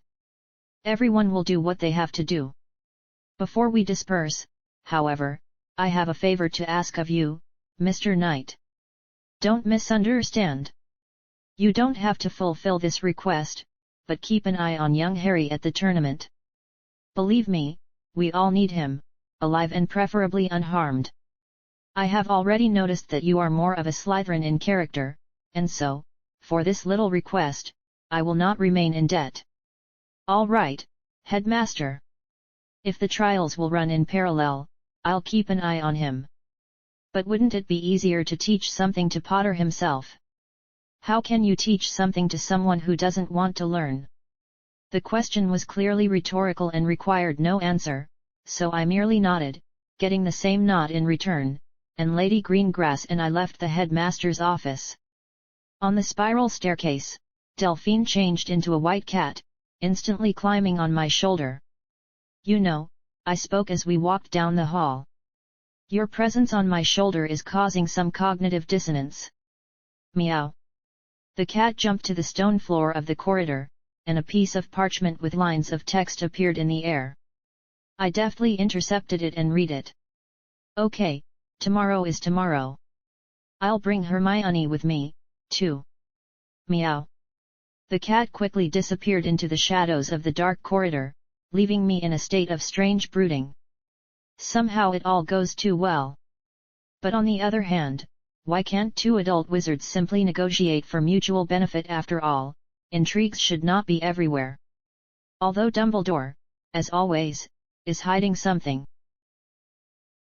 Chapter 189. Tuesday was an ordinary and unremarkable day. After my conversation with the headmaster and Lady Greengrass, I still hadn't come to any conclusions about everything. The students' enthusiasm for the champions did not even think to subside. After all, only a couple of days had passed. I still attended classes. I told the teachers that I would practically not attend them in connection with the tournament and took assignments for each subject. The exception was potions. Yes, you can learn them by yourself, but for that, you need ingredients and other things, and without practice, all theoretical knowledge is an empty sound. As in ordinary magic, potion recipes carry a certain individual flavor. One wizard can make a good potion, and another can make an excellent one with the same recipe. Many nuances of the preparation can be learned and realized only in practice, and I am not going to miss this practice, which is the class. Anyway, in a week, I plan to attend all the classes and take all the assignments for the semester. Or as many as they'll give me. At the end of the last class for today, I took Hermione under my arm, and together we went to the abandoned classroom where we had studied yesterday. Once inside, we immediately noticed the obvious changes. There were only 2 desks left, and they stood right up against the teacher's desk. There were 5 golem dummies, the kind of schematic people, and Delphine was sitting at the desk in her leather and obscure combat pantsuit, taking notes. Ah, already Lady Greengrass surveyed us with a smile. Come in. With a wave of her hand, Delphine closed the door behind us, on which several different charms appeared at once. Lady Greengrass, we greeted Delphine simultaneously. It is a pleasure that you are familiar with etiquette, but I have made sure of that before. Let's save each other some time and keep it somewhat simple. Max, come here. I've prepared a contract. Take a look at it. Sitting down at my desk, I got 2 copies of the contract in my hands and began to study. Don't just stand there idly, Hermione. Why don't you change for class in the meantime or repeat some topic? The girl nodded and went into the adjoining room, which had probably belonged to the teachers before. A couple of minutes later, Hermione returned in her blue tracksuit, took the desk nearby, and started making some notes in her notebook. I, on the other hand, finished studying the documents. I agree. Fine, Delphine pulled a blood quill from her desk. Shall we sign? After signing the documents, we each took one copy and put it in our own bags. So, for starters, you're probably curious, why exactly are you two here, and not just Max? It's simple. I need an assistant. I have many limitations in this castle, one of which is the spectrum of knowledge allowed to be applied. Don't be surprised, Max. Hogwarts, after all, is a school, not a mansion in the middle of nowhere. Everything is under control here. I'm not going to involve teachers in your training, and the fewer people know about my presence here, the better for everyone. So, in the practical classes that will take place between now and bedtime, Miss Granger will be assisting me. She will, right? Yes, I will. Fine. You can learn a lot for yourself, too, in terms of practice. Lady Greengrass, I interrupted this conversation. What if there is a room beyond the administration's all-seeing eye? That would be great, but I'm not aware of any. During my time at Hogwarts, I paid attention not to its mysteries and magic, but to fashion and other girlish whims. Then, everyone, follow me. I got up from my desk, and we all headed to Moaning Myrtle's bathroom. Delphine wasn't surprised by anything. You never know where there might be a hidden passageway. Why shouldn't it be a bathroom? She wasn't surprised or gave no sign, even when I hissed at the sink and when the passage downward opened. The only problem is that I do not know how to properly go down. Pondered Delphine, not aristocratically fiddling with the braid thrown over her shoulder, deadly pale in the dim light from the moon outside the window. There's a problem with levitation charms. I remember a friend of mine wanted to make a belt based on charms, like a broomstick. But something didn't work out for her. So we jump. Exactly, I nodded and stepped into the opening. The winding, wide pipe once again brought me into a gloomy, dark hall with a floor of bones. Nearby stood the incomprehensible composition of bones that Wormtail had tried to make. I took a step to the side, waited for Hermione to fly out of the opening silently, and caught her in my arms and immediately set her down. A moment later, Lady Greengrass flew out of the pipe just as silently, allowing me to catch her. She allowed it because, judging by the look right at the exit from the pipe, she would have done an excellent job herself, but since I was catching her, why not? As soon as the lady returned to the vertical position and I hissed in Parseltongue so that the passage at the other end was closed, we silently conjured lumos, sending balls of light to fly over our heads, and went further along the large circular corridors of the dungeons. I've never been here before. As I understand it, this is Slytherin's Chamber of Secrets. Exactly. Pretty cold place. That's good. Why? It won't be hot. But won't it be uncomfortable to study in the cold? Asked Hermione, a reasonable question. We'll just put up a tent, that's all, Lady Greengrass pointed out, as a matter of fact, giving me a sharp headache from my own inconsideration. Haven't you thought about it? I've only been here once. Under emergency circumstances, Hermione said defensively, and Delphine's gaze locked on me. I'm a fool. I'm allowed. Don't say that.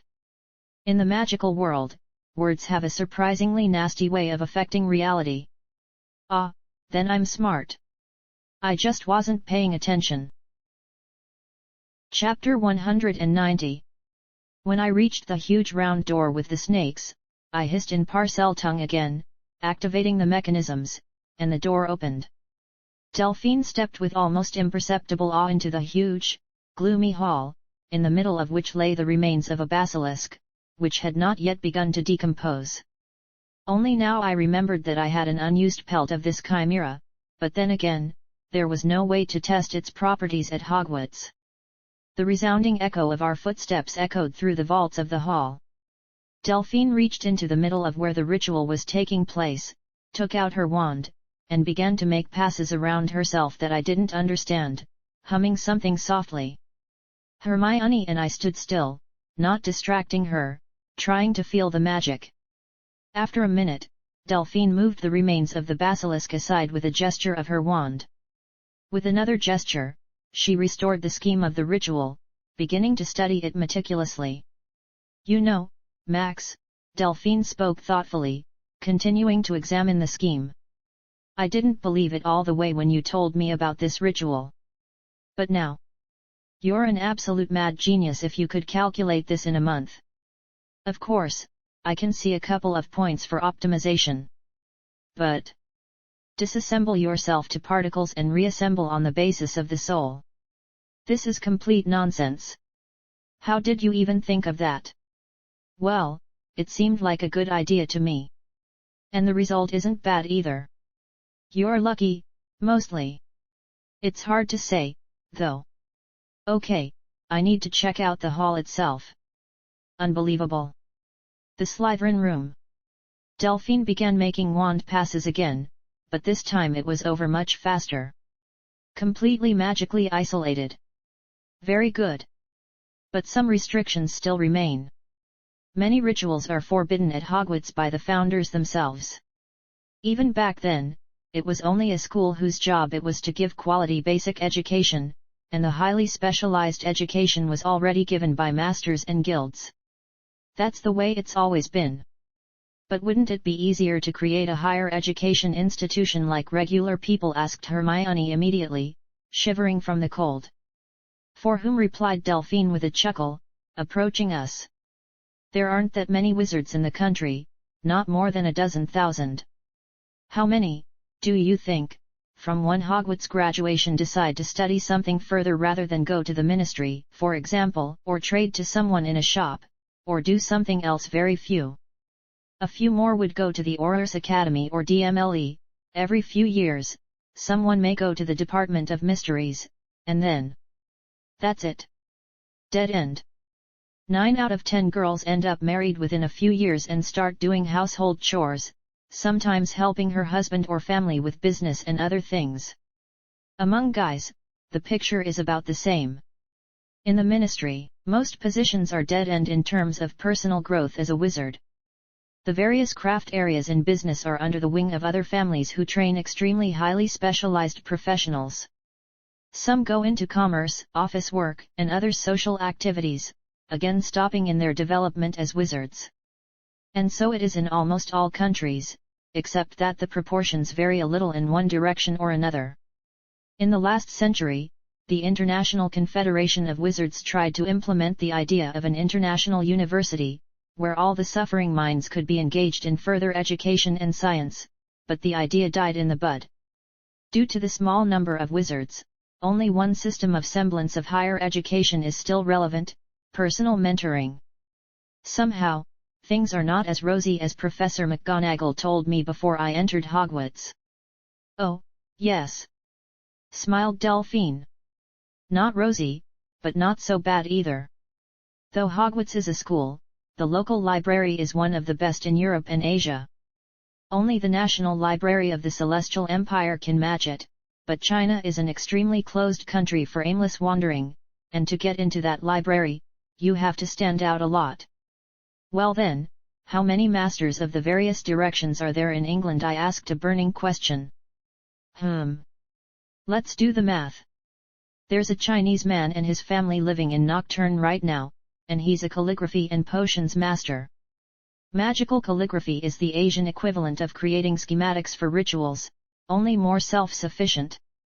There are 3 other potions masters, one under Mungo, one retired, the past head of Slytherin, Slughorn, and Severus Snape.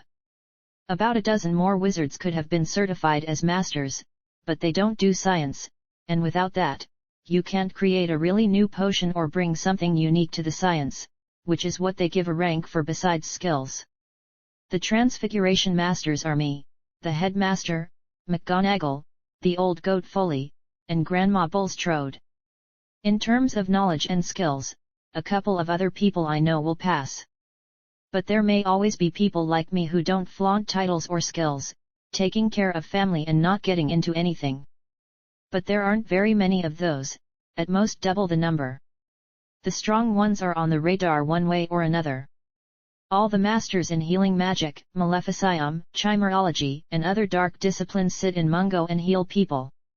Of course, there are those like me who have gained their knowledge at home and their skills in other countries and conflicts. China, for example, gladly provides an opportunity for visiting wizards to excel in constant internecine wars. In magical China, the 5 kingdoms are still fighting, but it has been relatively quiet for the last 30 years, which allowed me to practice various branches of magic.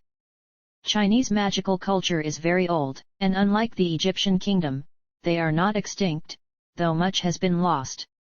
There are still hidden areas, domains, entire cities, villages in the mountains on every corner. Every now and then, they find new forgotten ruins or uncover huge hidden spaces. In general, there is something to do, and they constantly invite someone through the guilds. You can't find a mentor there, the clan system is rigid, but there's no problem with the practice. Chapter 191. What other masters are there? Hermione was just happy to receive such unusual information. Several masters of various disciplines are sitting in Azkaban for life, the Death Eaters. About a dozen in terms of strength will pass in many disciplines, the same Alastor Moody. There are quite a few charms masters in England. The discipline is just that. Not demanding in terms of strength, and any little thing is good for scientific work. There are 2 really strong charms masters, Flitwick and Marchbanks. Griselda Marchbanks, by the way, is also powerful at transfiguration, but without a title, though she can get a master easily and naturally. She took Dumbledore's exams about 100 years ago. Wow! Hermione couldn't hold back a surprised sigh. Why are you surprised? Smiled Delphine. Wizards live long lives even without Flamel's accomplishments. The last headmaster, Armando Dippet, was well over 300 before he died a couple of years ago. It all depends on the wizard himself. Having achieved a lot while young, you get tired of waiting until you're old. Then why is the headmaster so old? Rumor has it that it's because of some mistake while working with Flamel in the field of alchemy. By the way, yes, Headmaster Dumbledore is also a very good alchemist, which is also one of the sources of his power. Nothing is clear there. Lady Greengrass, it was Hermione herself who decided to ask the question. How is a wizard's power even determined? I mean, there are masters and apprentices and so on. Is it possible to determine strength by these ranks? Definitely not. It's impossible. Certainly, there is a minimum level of strength necessary to defend a rank in front of a commission, but it's not an indicator. For example, the headmaster has only one title of master. Still, he is recognized by the International Confederation as the strongest wizard, and that is far from just for his duel with Grindelwald, as jealous people think. Grindelwald and Voldemort have no rank at all, but in skill, knowledge, and in combat, they are head and shoulders above almost any wizard. There are now 6 wizards like them on Earth, and only Dumbledore, Grindelwald, and Voldemort have shown any kind of social activity. The others don't care about anything around their own quiet little world. But how so? Wondered Hermione. There are wars, deaths, violence. It can be stopped, can't it? It's possible. But what for? You see, Hermione, there are very few wizards. For this or any other reason, but it's the way it's been since the dawn of time that in our society, it's everyone for himself, and at most for his family. And you can't call Voldemort's terror a war, either. In the villages, street-to-street conflicts are larger in scale. When Grindelwald started a war, that was war. Back then, the whole world, ordinary and magical, was fighting on one side or the other. And think about it, where's the world and where's England? If something's boiling in England, let it boil, it's better not to touch it, or it might scald or splash. But all sorts of eager-for-profit, maniacs, murderers, and other rabble were happy to come here at that time and were, mind you, on both sides, whichever was more to their liking. So, let's stop this excursion into history and the world situation and move on to the important stuff. Now that we've decided on a place, we should move our equipment here, and we should set up a tent so we can study the theory there and practice outside. There's one more place. I decided to tell them about the room of requirement. I can assume it's the room on the 8th floor, across from the painting. Yes. Doesn't fit. Contrary to what some people think, it is included in the castle's surveillance system, and it's not that secure. The capabilities are unique, of course, but not unrepeatable. We are quite capable of organizing everything we need, and at the same time, there will be practice in transfiguration. We'll just have to think of a more convenient way to get here since not everyone can speak parcel tongue. Maybe there's another way in. We ended up spending 3 hours looking for that other way. And we found it, or rather, Delphine found it, using some elaborate search spell. It turned out to be a secret passage with a spiral staircase to the top, ending in a small empty room. If there was anything in here, it was long gone. Tom Riddle, no less. Although, why wouldn't someone have discovered this place earlier? When we tried to summon the house elf here, we were successful, and when the house elf realized that he couldn't get into this place of his own free will and without the order of whoever summoned him here, we experienced a phenomenal joy. There was another passageway in the office, leading to a niche in the 5th floor corridor, and it opened only with a parcel tongue. But it didn't matter, because Delphine could get in there with the castle house elf. She had clearance, so she could take the two of us with her. Since it was late, we ended up going to our rooms, and Hermione was clearly deep in thought. Chapter 192. Wednesday. The 4th day of the championship. What does that mean? Everyone's attention, which was too much. Another training session, followed by breakfast and potions lessons. Before the class itself, there was a conflict between Potter and Malfoy, during which, oddly enough, only Crabbe and Goyle were hurt. Well, and our house points, safely removed by Snape. Remembering the story of Harry Potter, I expected the conflict to be caused by the badges that Draco praised in that tale, but there are none here. Not surprising, really. It would be strange if Malfoy praised me on these badges and belittled Potter.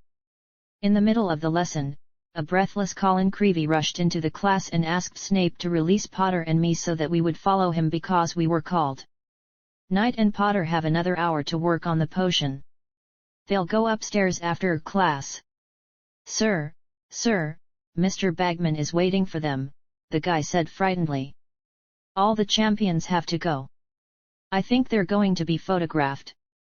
Poor Potter became even more depressed, and I was not distracted from the potion. They could have arranged a photo session after class, I muttered loudly, adjusting the dosage of one of the poison ingredients. Mr. Knight is absolutely right. But sir. All right. Let Potter leave the bag. I'll need him later. Please, sir. Harry needs to take the bag with him. All the champions are there. Very well. Barked Snape. Take your bag and get out of my sight. Mr. Knight, the much calmer professor looked at me. Go on, I'll finish. Hermione put her hand on my shoulder. Not to the detriment of your work. That won't do, Snape shook his head negatively. If you take on something, do it well and to the end, or don't take on it at all. I can do it. Hermione nodded gravely. I hope so, Miss Granger. Mr. Knight, are you still here? I quickly put my things in my bag and walked out after Potter, who had already climbed the stairs with Creevey. They could have waited. Quickly catching up with the guys, I went with them to an unfamiliar place. Eventually, Colin led us to the door to some sort of auditorium. Good luck, Creevey said goodbye and ran off, and we went inside. It was a small auditorium, with most of the tables pushed to the end, leaving the middle free. 3 tables were drawn together in front of a blackboard and covered with a velvet tablecloth. At this large combined table were 5 chairs, on one of which Ludo Bagman was sitting and talking to some extravagant blonde lady in a red robe, with a bunch of jewelry and a high curly hairdo. She was incredibly excessive. Overly jeweled glasses, overly tight dress under the robe, overly long manicures, overly bright lips. "Who's that? I bet it's Rita Skeeter." Crumb stood quietly nearby, surveying everyone with a serious and stern face. Fleur was bored a little further away. "She was the one I went to. It was better to stand next to a nice-looking girl than a stern, slouching guy or a scruffy little Potter." "Miss Delacour," I nodded affably to the Frenchwoman and got a slight smile and a nod in return. But ignoring the others wasn't an option, so I held out my hand to Crumb. "Hello." I got a nod and a firm handshake in return. It made me feel nostalgic. That's not how you say hello here. It was almost like being at home in a former life. "There are our champions."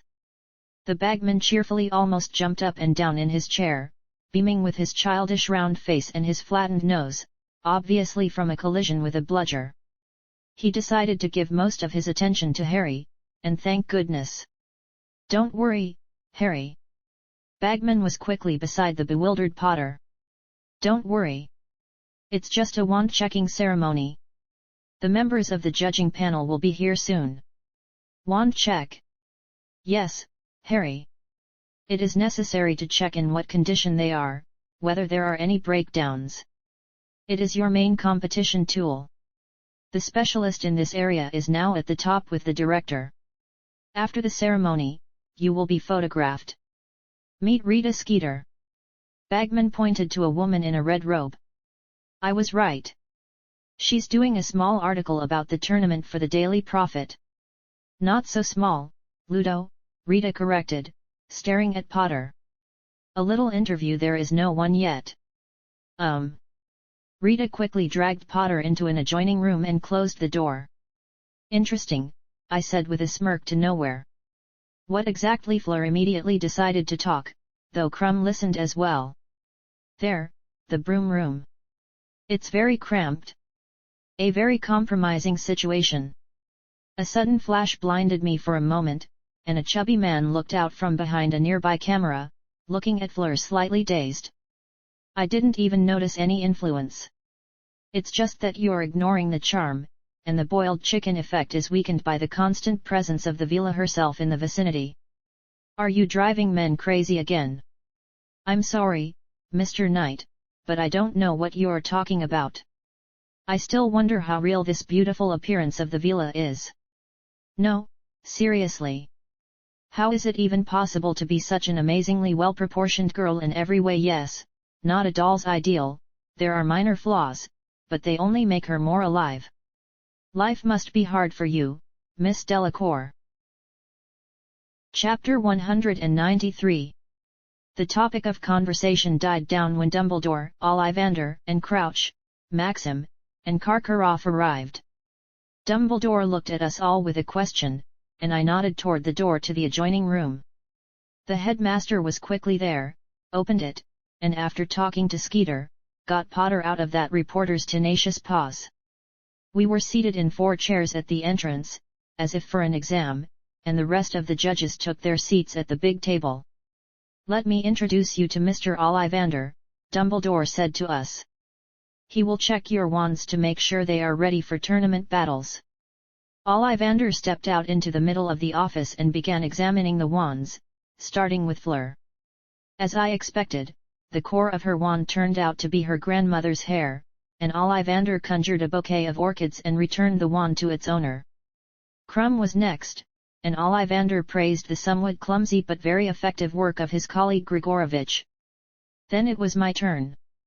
Ollivander was pleased to see the wand of his own work and praised me for my hard and systematic training in magic, saying, "Not every adult wizard can boast of such wand development." He did not look at the second wand because only one wand is allowed in the tournament. On Harry Potter, the master almost gave away the resemblance of his wand to the one owned by Voldemort, but Dumbledore cleared his throat in time.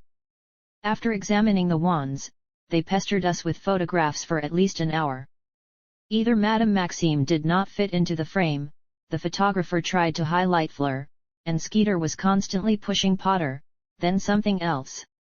And how much pressure was put on the fact that he was the youngest participant. But I'm just a little older than him. It's funny. By the time they finally let us go, it was lunchtime. Flitwick still hadn't given the go-ahead for the project work, which was obviously weighing on Hermione.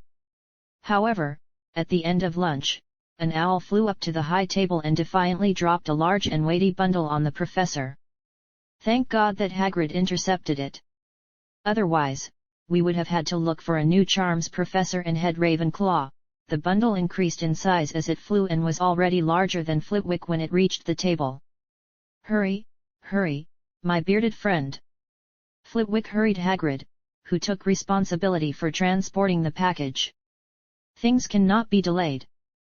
Mr. Knight, Miss Granger. Tomorrow after the lesson I am waiting for you in the office.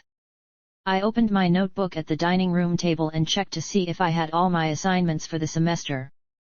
It turned out that I had them all. I looked at Hermione and realized that we were going to have a tough year. My concerns were confirmed by Lady Greengrass at the after-school meeting.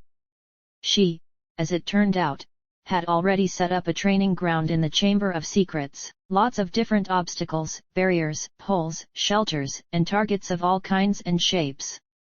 There were also impersonal golems in human form. It was impossible to get anything more out of the golems from the headmaster. It makes sense, of course, Delphine lamented, recounting the training plan.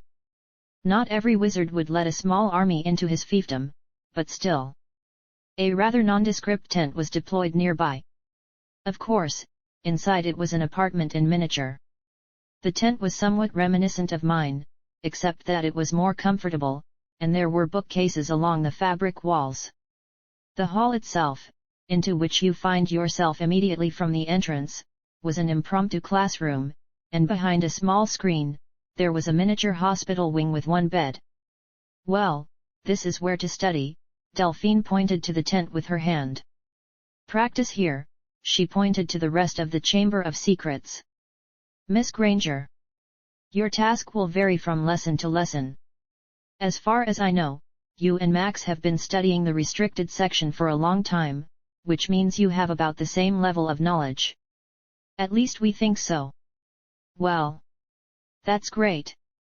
This means that in the course of your activity, you will acquire quite a lot of practice both in support and healing, as well as in the combat aspects of magic, oriented around suppressing the enemy and malefic. Nothing secret, everything within the knowledge of the Hogwarts library.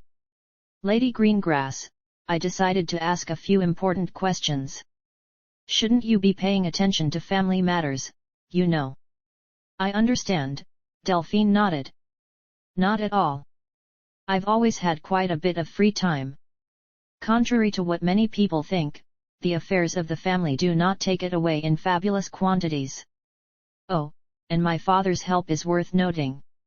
As a wizard, after one incident, he's not much of a wizard, so he's happy to take care of the family, allowing me to achieve my goals in magic. If it weren't for him, I don't know how long it would have taken me to achieve what I have now. What about Hermione? I mean, wouldn't it be a burden for you to practically teach her, but without contracts and other things? What's the point? That's the way I want it, and I'm comfortable with it. Any more questions? I'm not good at enhancing my body with magic, said Hermione clearly. And you won't be able to do that until you're 17. Some disciplines related to the body before the final formation of that very body are inaccessible to wizards. There are exceptions, but they are rare, and not always. This rarity does not carry any disadvantages. Any other questions? No questions. Then I want to know what you know. Let's conduct a survey. Delphine pestered us about the theory almost until the night, asking us to apply this or that knowledge in practice. Only after we were mentally exhausted did she let us go. I don't envy you, Hermione smiled woefully. I'll only participate in all this in the evenings, but you'll be here all day. Your speech has become colloquial rather than literary persuasive. Are you tired? Yes, very. I hope that this training and education will help you overcome the difficulties of the tournament. Although, what nonsense, of course, they will help. Lady Greengrass will not want to lose her apprentice to some ridiculous accident. Are you saddened by the inaccessibility of body amplification to you? A little. It's a little sad when by some ridiculous accident you can't use what's available to someone else. Don't be sad. Everything has its time. I am sure that with your persistence, you will overtake me in time. Do we have time? I have a vague suspicion. It's like something's coming. There will definitely be something. I just wish I knew what. Chapter 194. How much did I expect from my participation in Professor Flitwick's project? To be honest, I don't know. However, it turned out to be somewhat more prosaic. The next morning after the professor received the package, Hermione and I went for a run, and then for breakfast, after which Hermione went to her spells lesson, and I went to the Chamber of Secrets. There, in the tent, Delphine was actively drinking tea, still in her leather and obscure costume, and when she saw me, she immediately invited me to sit at the makeshift school desk, just the second table opposite. So, sitting at the table across from me, she spoke. As far as I've learned, you've been doing physical training on your own and quite successfully, so we'll skip that point. Let's start your training with transfiguration, as your most underdeveloped discipline. And the rest. Since I'm a master of transfiguration, chimerology, and healing magic, that's what I'll be teaching. What about combat magic? A master of combat magic is a very broad concept. Its essence is the use of various skills in combat. There are very few masters in this field because you have to show master's skills in 3 different disciplines. Accordingly, the masters are different because the specifics of spells, tactics, and actions during combat are different. Each one is a master in his own way. In that case, may I assume that your speed is a product of healing magic and chimerology? Exactly, Delphine nodded with a smile. You'll figure it out as you go along, so I'll tell you a little. In a way, it's hard to call me human anymore. That's why I speculate about why Voldemort's strength is so high. I had the dubious honor of seeing him before he was disembodied. The only thing he had in common with humans was that he was a humanoid. Every wizard seeks his own path to power, but as a woman, I cannot accept such deep and harsh body modifications simply for the sake of magical power. The concept of magical power is somewhat unclear to me. It seems to be said that wizards are plus or minus equal in that regard. At least initially. Yes and no. You and Hermione are practicing sensing magic to consciously create magical structures, right? Yes. And how did you start doing that? Did you figure it out on your own? Professor Flitwick showed us. Oh, is he still messing around with his magic glasses? What a science enthusiast he is, after all. Delphine smiled again. Then, one gap in knowledge must be filled. The average wizard has a limit to the amount of magic he can generate and release into the world per unit of time. However, there is practically no limit to the density of this volume. It is the density of magic in the structure of the spell that affects its power. Those who have special sensitivity can increase the size of the magic structure to increase the power, but there is a disadvantage here. It is highly desirable to form the structure of a spell in a certain amount of time. It varies for each individual spell in a very wide range. If you increase the size of the spell's structure, the time to create it stays the same, but the amount of magic needs to increase. Density also needs to be increased, but only slightly.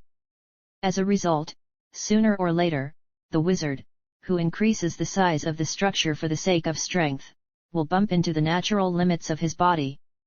There isn't enough time to create the spell, and it fails. Well, that sounds logical. It's good that logic hasn't refused you yet. Not everyone can boast of this.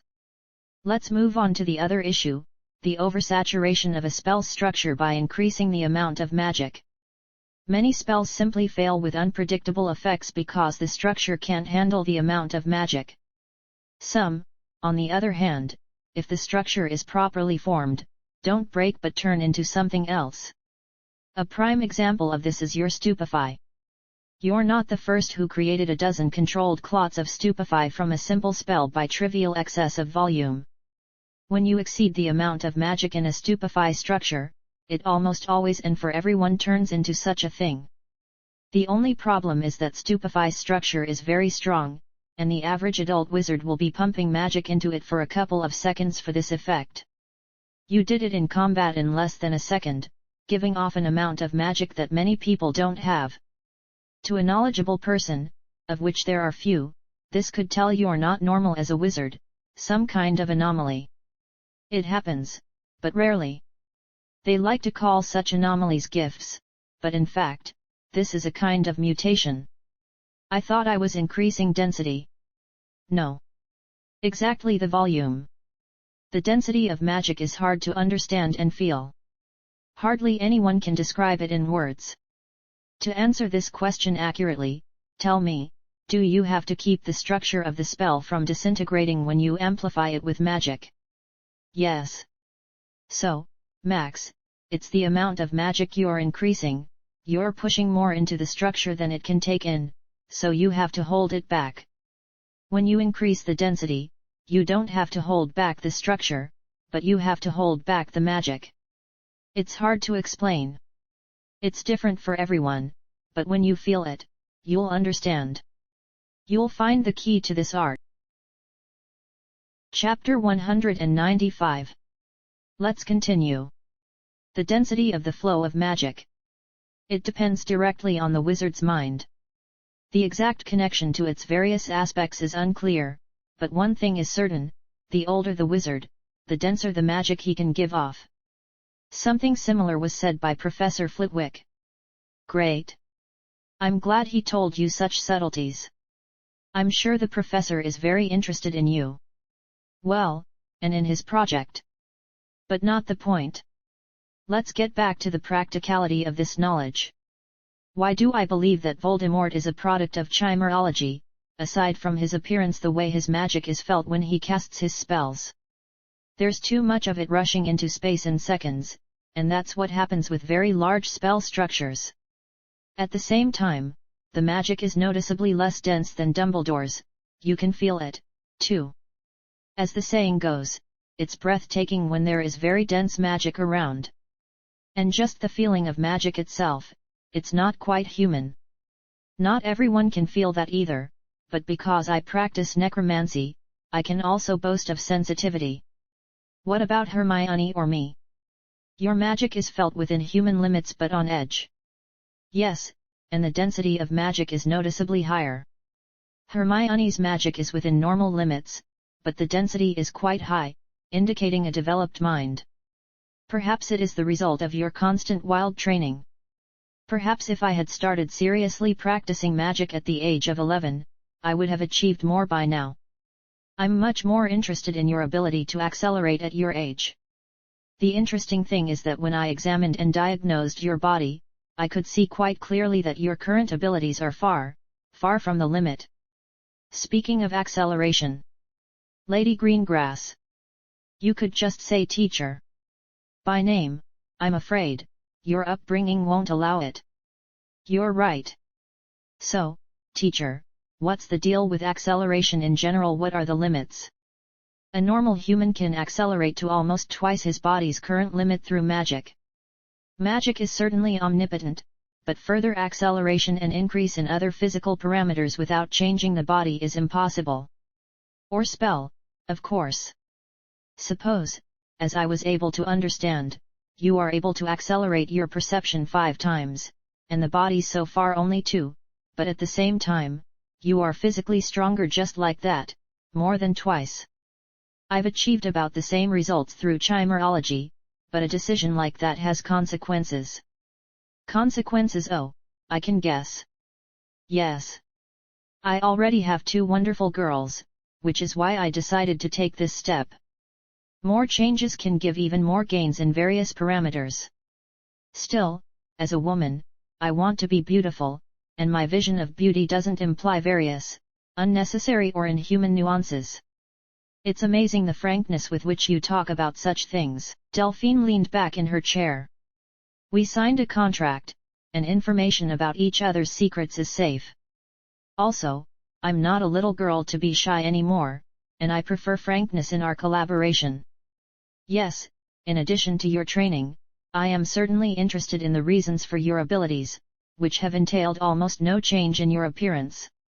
I am interested in this as a specialist, but also simply as a witch striving for power. In exchange, I can give you information about necromancy. Other ways to get it is problematic, not the most common discipline. But I can assure you, and you yourself should have understood from the contract, that such an exchange of information implies only personal use without any transfer to the side. That's understandable. Good. Then, let's begin our training with transfiguration.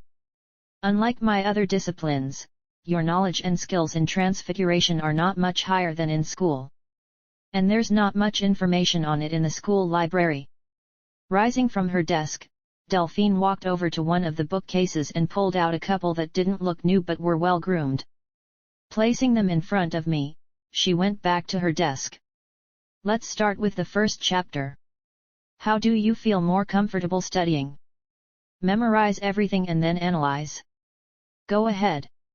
The study process went on as it always does in my case, learned quickly, processed with Rowena's help, understood.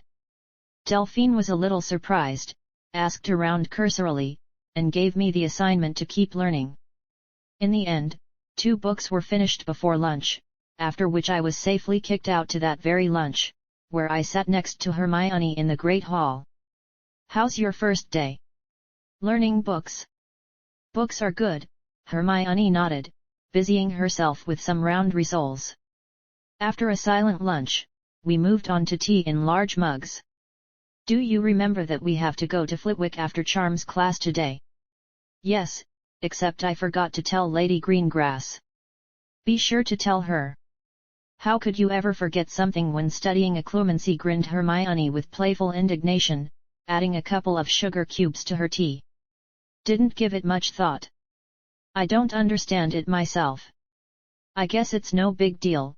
The girl took a sip of tea with sugar and nodded contentedly. Have you noticed how everyone started to dislike Harry? Yet.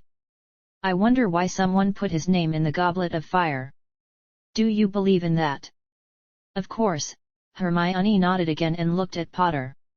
It's unlikely he could bypass the protection himself, and it's unlikely the goblet would accept a parchment with his name on it from another person. Why are you so sure about the second one? I read about the magic of the name. Even not particularly advanced charms can verify a match of signature and person, and these charms are many hundreds of years old. I don't think the Goblet of Fire is the product of more primitive magic. Perhaps. Whoever threw Potter's name by tricking the goblet didn't do it for good. That's where people die. That's right, Max. Hermione looked at me. I'm really worried about you. Thanks, of course, but I'll give it my all, and I won't go into the frying pan without a guarantee of victory. That's good. Yes. Chapter 196. When I returned to the Chamber of Secrets after lunch, I told Delphine that I had to see Flitwick in 2 hours. She didn't mind, and I ended up sitting quietly, memorizing various books, which increased in number on my desk. And I hadn't seen any of those in the library. At least in the restricted section. After 2 hours of studying the literature, a little surprised Delphine that I had no questions, and I was sent to Flitwick. I walked up to the classroom door in Ravenclaw Tower at the same time as the end of class, but the classmates who came out were clearly distracted by some thoughts, so they didn't even notice my absence from class. Hermione was waiting for me at the lectern, where the professor stood on a stand of books. She immediately called me closer. Hello, Professor, I nodded to Flitwick, and he took his eyes off the journal. Ah, Mr. Knight. Excellent. One moment. Flitwick quickly made a couple of notes, closed the journal, and jumped briskly off the stand, heading quickly toward the door to his office. Follow me, Mr. Knight, Miss Granger. In the professor's office, so cozy and homely with this dark wood trim, various furniture, and more, there were elements of chaos, lots of different small and large boxes and bundles, bars of different types of wood, bones, a bunch of transparent little boxes with different minerals and crystals. I was so anxious to check the package that I opened it all up and laid it out, the professor explained. We won't be studying here, so I have to ask you to help me put everything in that big trunk over there. Where the professor nodded, there was indeed a large elongated trunk. It had 2 handles on each end but no lid at all. Together with the professor and under his guidance, we stacked everything quickly and neatly. There's weight relief out there, so feel free to take it and follow me. Hermione and I took the really, very lightweight trunk on both sides, followed the professor out of his office, and left the classroom. After walking literally a dozen yards down the corridors, the professor waved his wand in front of a large painting, and IT0 pulled aside, opening a wide and high passage. Watch out for the step, the professor deftly stepped up into the passage, and we followed him. Just 2 meters and we entered a large and very spacious laboratory. Everywhere along the walls were desks and stands, simple and comfortable, without design intricacies. There were several rows of shelves with boxes, parcels, and chests at the far end of the laboratory. Everything was signed and neat. The unsophisticated visitor would say that along the right wall, under a dome of special unknown charms, was a potions laboratory with 3 tables and 3 cauldrons. Still, a pile of specific liquids, retorts, distillation flasks, and a very complex ritualistic diagram in the middle of one of the tables made it clear that it was an alchemist's lab. Lay out your things while I'll bring you up to date. Well, I will help, of course, the professor beckoned us closer to the center with a smile, and as we began to take things out of the chest, he spoke. Magic accumulators are a rather fresh area of magical science, despite the seemingly obvious pluses. However, researchers are faced with a number of problems that need to be solved. The first is materials. As you must have already understood from the books, the scatter of magical capacity of different materials is not so great, and this capacity itself is somewhat insignificant. Organic materials of still living creatures have the most capacity. There are exceptions for some chimeras, but again they are insignificant. Okay, this one right here, please. The professor pointed to one of the free tables when it came to various crystals and minerals in transparent cubic boxes. What was I saying? Oh, yes. Among the various materials, as you know, quartz crystals, diamonds, and other silicon or carbon structures with or without various impurities have the greatest magical capacity. Yes, don't be surprised. I have studied the chemistry of ordinary people for a greater understanding of materials. Carbon ones, for the most part, can accumulate, and silicon ones can channel magic. But their capacity makes them somewhat unprofitable. A diamond the size of a man's eye can store the amount of magic that a wizard's body produces at peak load in 3 minutes. It's enough for spells and charms, but even for average ritual schemes and more or less complex charms and spells, it might not be enough. And the abrupt withdrawal of magic from the crystal, sometimes necessary for some purposes, can easily ruin it. It's too expensive and hard to obtain, and it can also be a one-time thing. That's not a rosy picture. That's nothing. The professor somehow exclaimed cheerfully, levitating a bundle of unknown contents. There is a far more serious problem here. You've probably noticed that once magic leaves the body, the wizard loses control over it very quickly. It's the same with storages.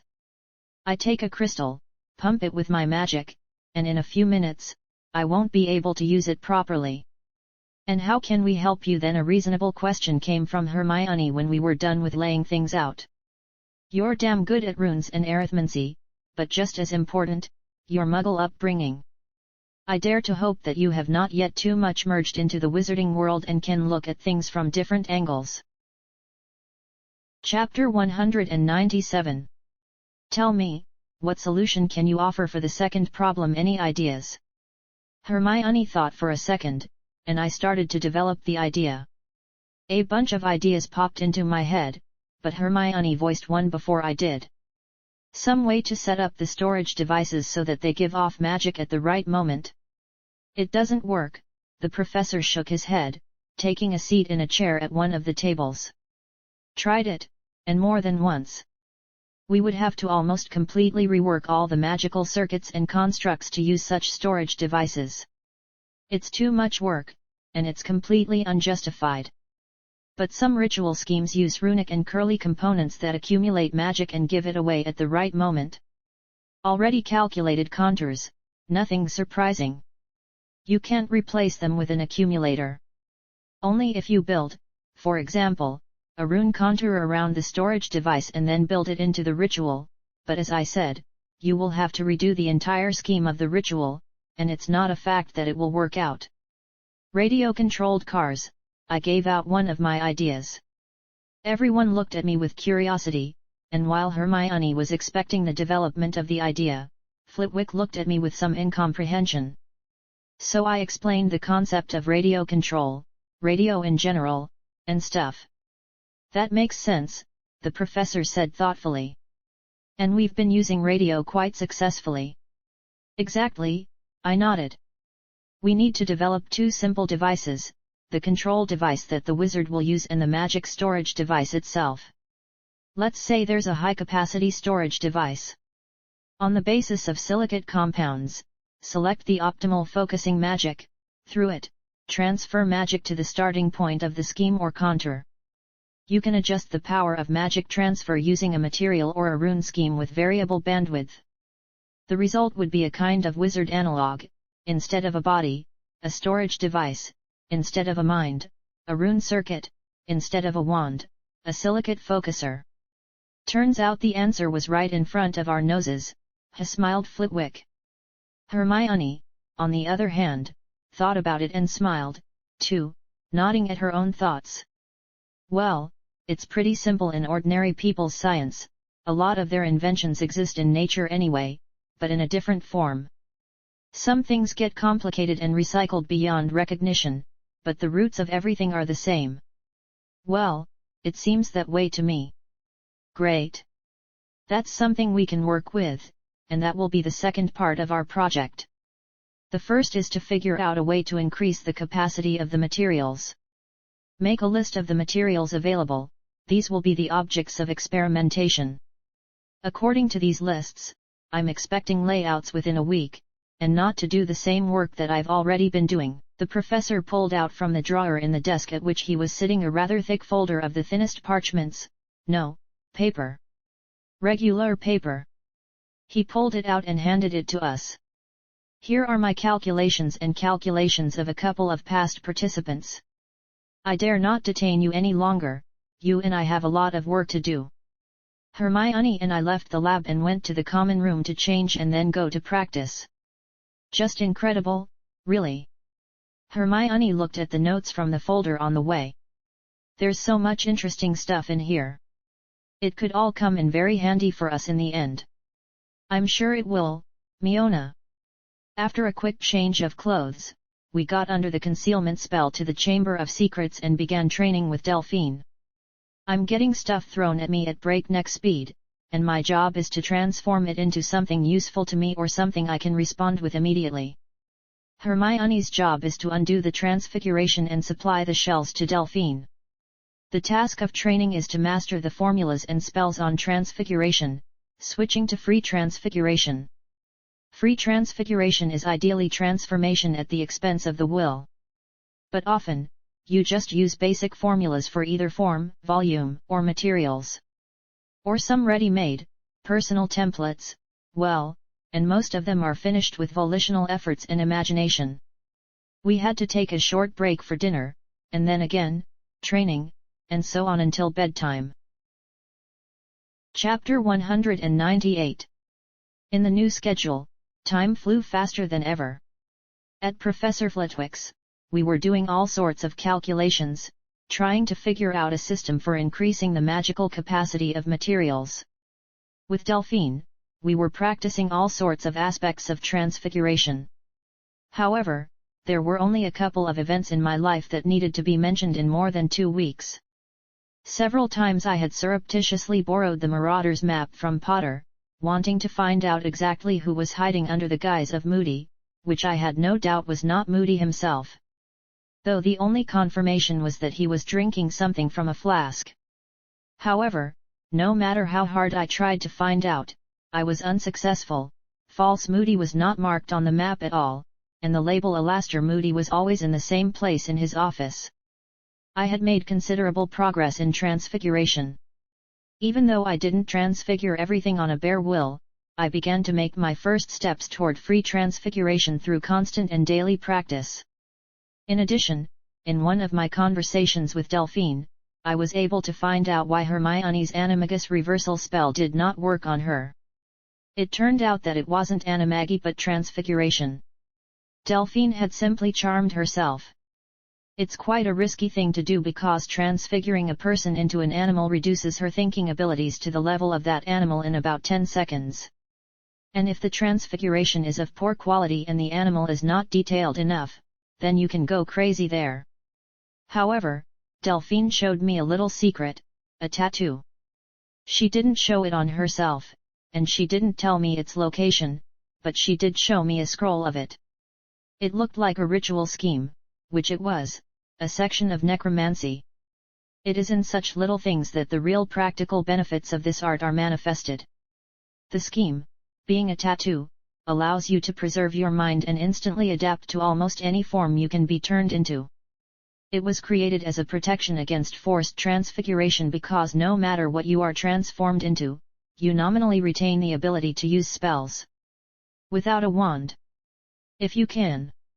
The wandless finito was one of the first really useful spells that Hermione and I got into our heads back in the second year.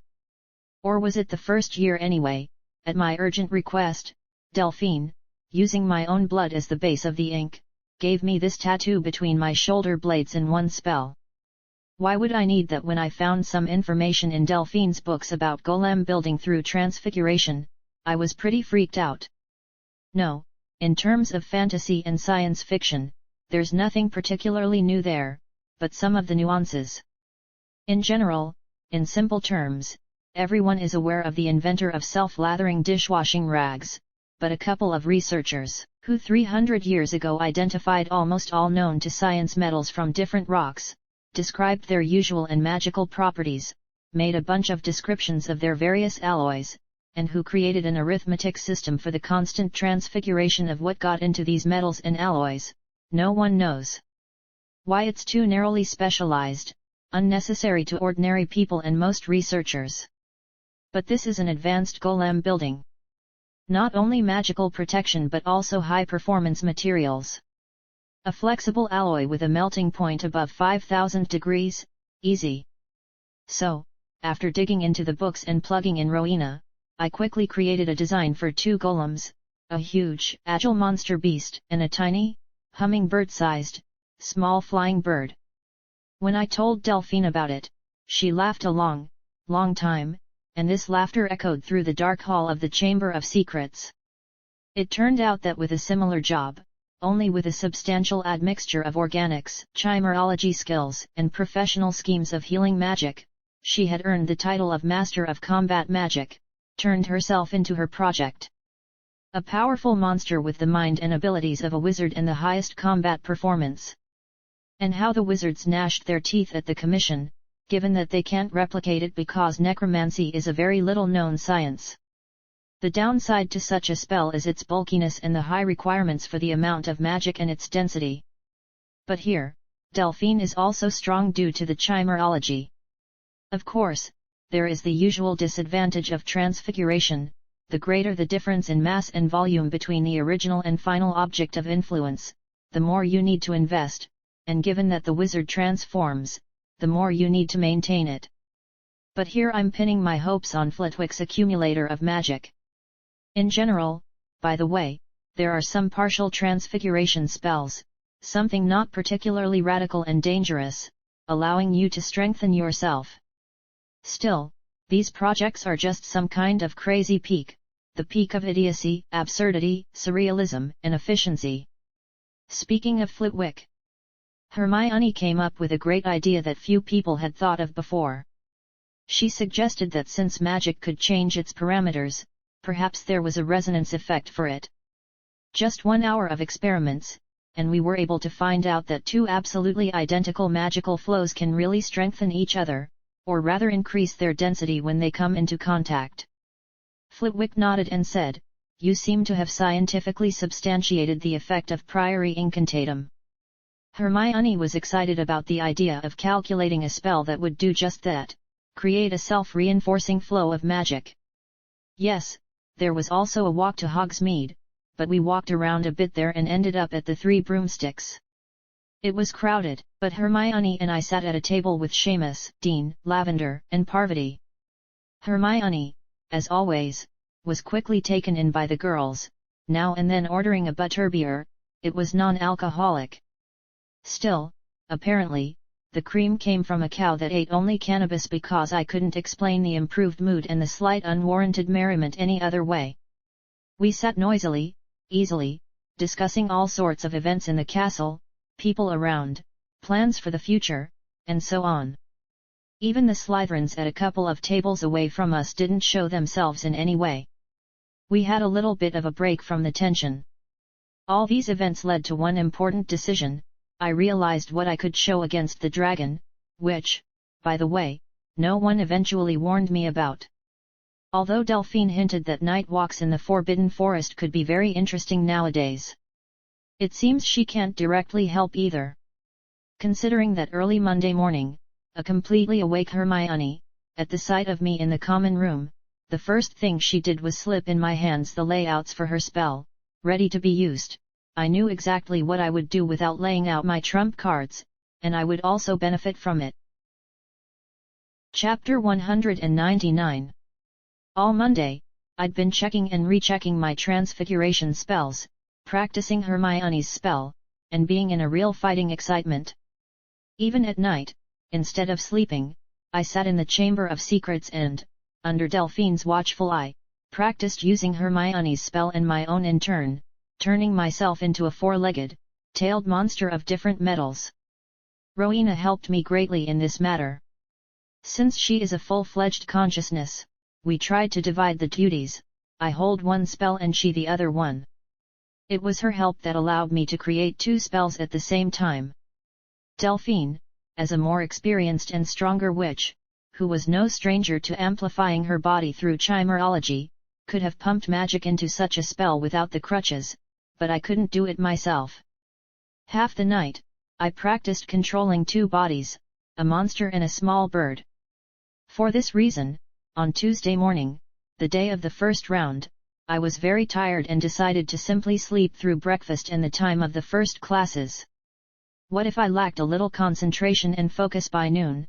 Everyone was taken out of class, a small lunch in the Great Hall, and that's where Hermione had already shoved me out of my den. Sleeping through the first round, it would have been just phenomenal. The girl nudged me in the back with feigned indignation as she led me down the hallways from the second entrance to the Chamber of Secrets. "You're pushing me into an event where people die, Miona," I woke up quickly, walking more cheerfully and confidently. "I believe in you. After all, you killed a basilisk." I was just lucky then. It was chasing Potter. Maybe I should transfigure a golem in the form of Potter to distract the animal. The first round is traditionally always animal. Class 5 danger. Who do you think will be brought in? Hardly anyone too dangerous. And I am sure that the security measures are more or less well thought out. Maybe it will cripple, but it will not kill. You talk about it so easily. Occlumency is at a maximum, max. I'm trying to quell worries about things I can't change one way or another. Upon reaching the Great Hall, I met Draco and company. Specifically, this company included the unchanging Crabbe and Goyle, Knott, Daphne, and Parkinson. Parkinson, by the way, is quite a pretty girl with a bob of black hair. However, as soon as she opens her mouth, all the favorable impression is washed away down the drain. "What, Knight, ready to die?" grinned Malfoy at me. "I bet you'll last even less than Potter." His company immediately chuckled obsequiously, and we simply ignored them, making our way further into the hall and sitting at our empty seats at the house table. "Ready for the contest?" immediately inquired Seamus. "I think so. Let's see what will be there. It must be something incredible," smiled Seamus with anticipation. "I hope no one gets hurt, and the spectacle will be awesome." "It's nice to hear you put 'no one gets hurt' first," Dean Thomas shoved a comrade in the side. Just as we were about to finish our lunch, Professor McGonagall came over to our table and carefully examined me and Potter with her stern gaze over her neat glasses. "Mr. Knight, Mr. Potter," the professor spoke. "All the champions have already left. Time to get ready for the first round." "I'm coming," Potter replied somehow huskily, rising, dropping his fork on his plate with a clink. I just nodded and stood up. "Good luck," Hermione whispered. Ron looked at both me and Harry with distaste. Well, his dislike wasn't as strong in the latter case, but there was still something about the look that wasn't pleasant.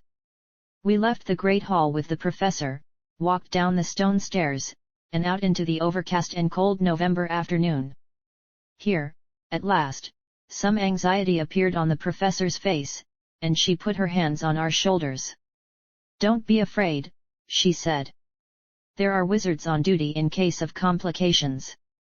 Most importantly, do the best you can, they won't think anything bad of you. Mr. Knight." Here McGonagall noticed something amiss. "Why aren't you in your Hogwarts uniform, or at the very least, a Quidditch outfit like Potter?" Funny, but when the professor is outraged, all the Mr. and Miss disappear from her speech without a trace. "What's the big deal?" I shake off invisible dust particles from my cloak collar with surprise. "It's just that I'm wearing my Graves-style costume. I don't even know why. If they have to put me in a coffin, they won't even have to change my clothes. Already dressed up." "Mr. Knight!" exclaimed the professor, and we had already come to the edge of the forest, to the champion's tent. There, a little farther away, a large corral with bleachers could be seen through the tree trunks. "What are you talking about?" "No, well, you never know what. Ready for anything?" The professor shook her head. "Come in here with the other champions." McGonagall's voice trembled slightly. "You will wait your turn. Mr. Bagman is there. He'll explain to you what to do. Good luck." Chapter 200. We entered the spacious tent at the same time, without talking. In the corner, on a low wooden chair, sat Fleur, nervous and pale, her perpetually haughty smile gone. Crumb, as always, stood a little slouching but much more frowning. "Oh, our young champions!" exclaimed Bagman, who had put on an old robe with black and yellow stripes. "Come on in, make yourselves at home."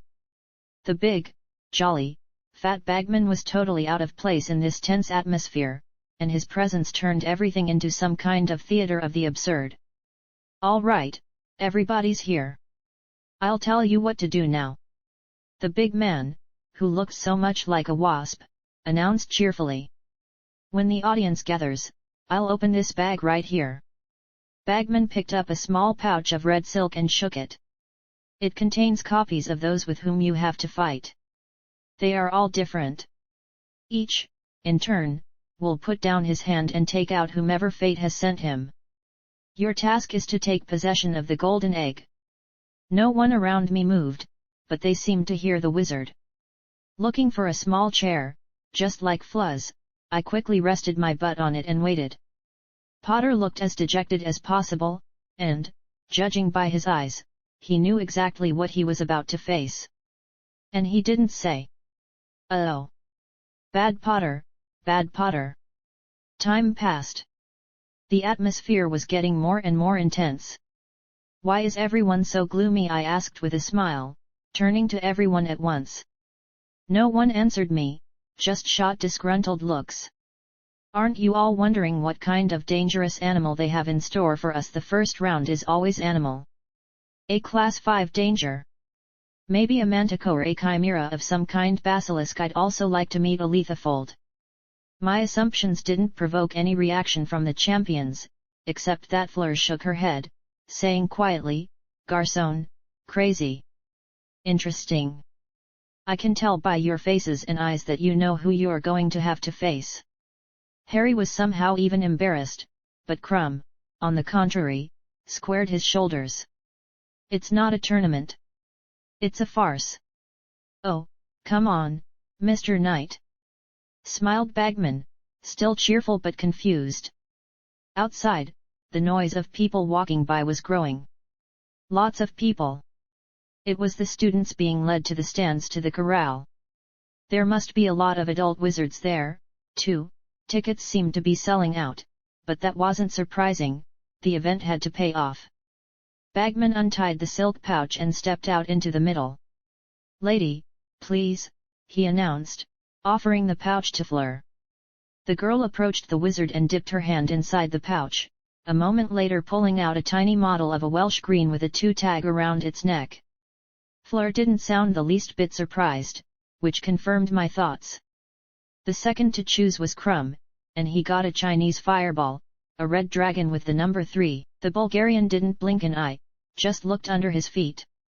Bagman came up to me, and I followed the example of the others, put my hand in the bag. It turned out you could feel something in there, and it made sense now how Potter got the Hungarian horntail. It was like a hedgehog, pricking as hard as it could. "That's the one I picked." "Why?" "Because I want to fight it, although it makes no difference to me." "Hungarian horntail," Bagman whispered, somehow conspiratorially. "You'll be the 4th. Potter pulled out the last remaining one, a Swedish short snout at number 1. "There you go," said Bagman cheerfully. "These are the dragons you are to meet. There is a Q number on the dragon's neck. Is everything clear to you? Then I must leave you. I'm also a commentator today. Mr. Potter, on the whistle, you will be the first to enter the corral. Is that clear?" "Oh, yes, Mr. Potter, may I have a word?" Bagman led Potter away, leaving us alone with ourselves. A minute later, Potter returned, standing beside me. "Don't worry, Potter," I smiled at the nervous kid. "I know you have nothing to do with your name in the cup, and as for the dragon, we are no stranger to fighting scary creatures. Do you believe me? I told you that on the day the champions were chosen. It's not so much a matter of faith as it is that I know your abilities and the limitations of the cup." "Well, thank you, of course," smirked Potter, but at least he stopped fidgeting. The whistle blew, and the boy moved much more confidently to leave the tent. For 15 tense minutes, we heard the oohs and ahs of the crowd, Bagman's comments about the unexpected maneuver and the ingenious move by the young champion. "Ah, what a turn!" and stuff like that. Judging by the comments, Potter did it and didn't even get badly damaged, just hit the stones. Another whistle and Fleur went to the corral, dealing with the dragon rather quickly. Though judging by the same comments of Bagman, the dragon nearly ate the girl and then nearly fried her, but nothing happened. Another whistle blew, and Crumb came out. "What audacity! Great!" shouted Bagman. His screams were drowned out by the eerie roar of the dragon, and the stands fell silent. "The guy has strong nerves. He is not a man. He is flint. Yes. He grabbed the egg." Another round of applause rolled noisily over the tent. "It's time." I got up, corrected the non-existent folds in my clothes, and left the tent. Past the trees, to the sound, along the path. Here the corral opened to me, and many hundreds of people watched with interest from the stands. It wasn't like in the movie, you just got out, and you're already fighting. The corral was spacious. Big and small boulders scattered around or sunk into the ground. Streams of water were gurgling, and a fire was burning in the right corner. All materials were provided. Opposite me, practically on a nest, sat just a huge winged spiky monster, by some misunderstanding called a dragon. It was of a rocky grey color, with a horrible muzzle and a long, flexible tail with spikes that were as big as a good sword. In general, the creature is comparable in size to the basilisk in the Chamber of Secrets, adjusted for species peculiarities, because a basilisk is a long snake, after all. But their heads are the same size. So, here we go. Are you sure? What about you? There's a tiny chance that the first plan will not work, in which case, transfigure into a monster and stupidly beat the dragon with our fists. Let's go. That is all for today. Thank you for watching. If you've enjoyed this journey, make sure to subscribe and ring that notification bell. If you have any suggestions or feedback for me, please drop a comment down below.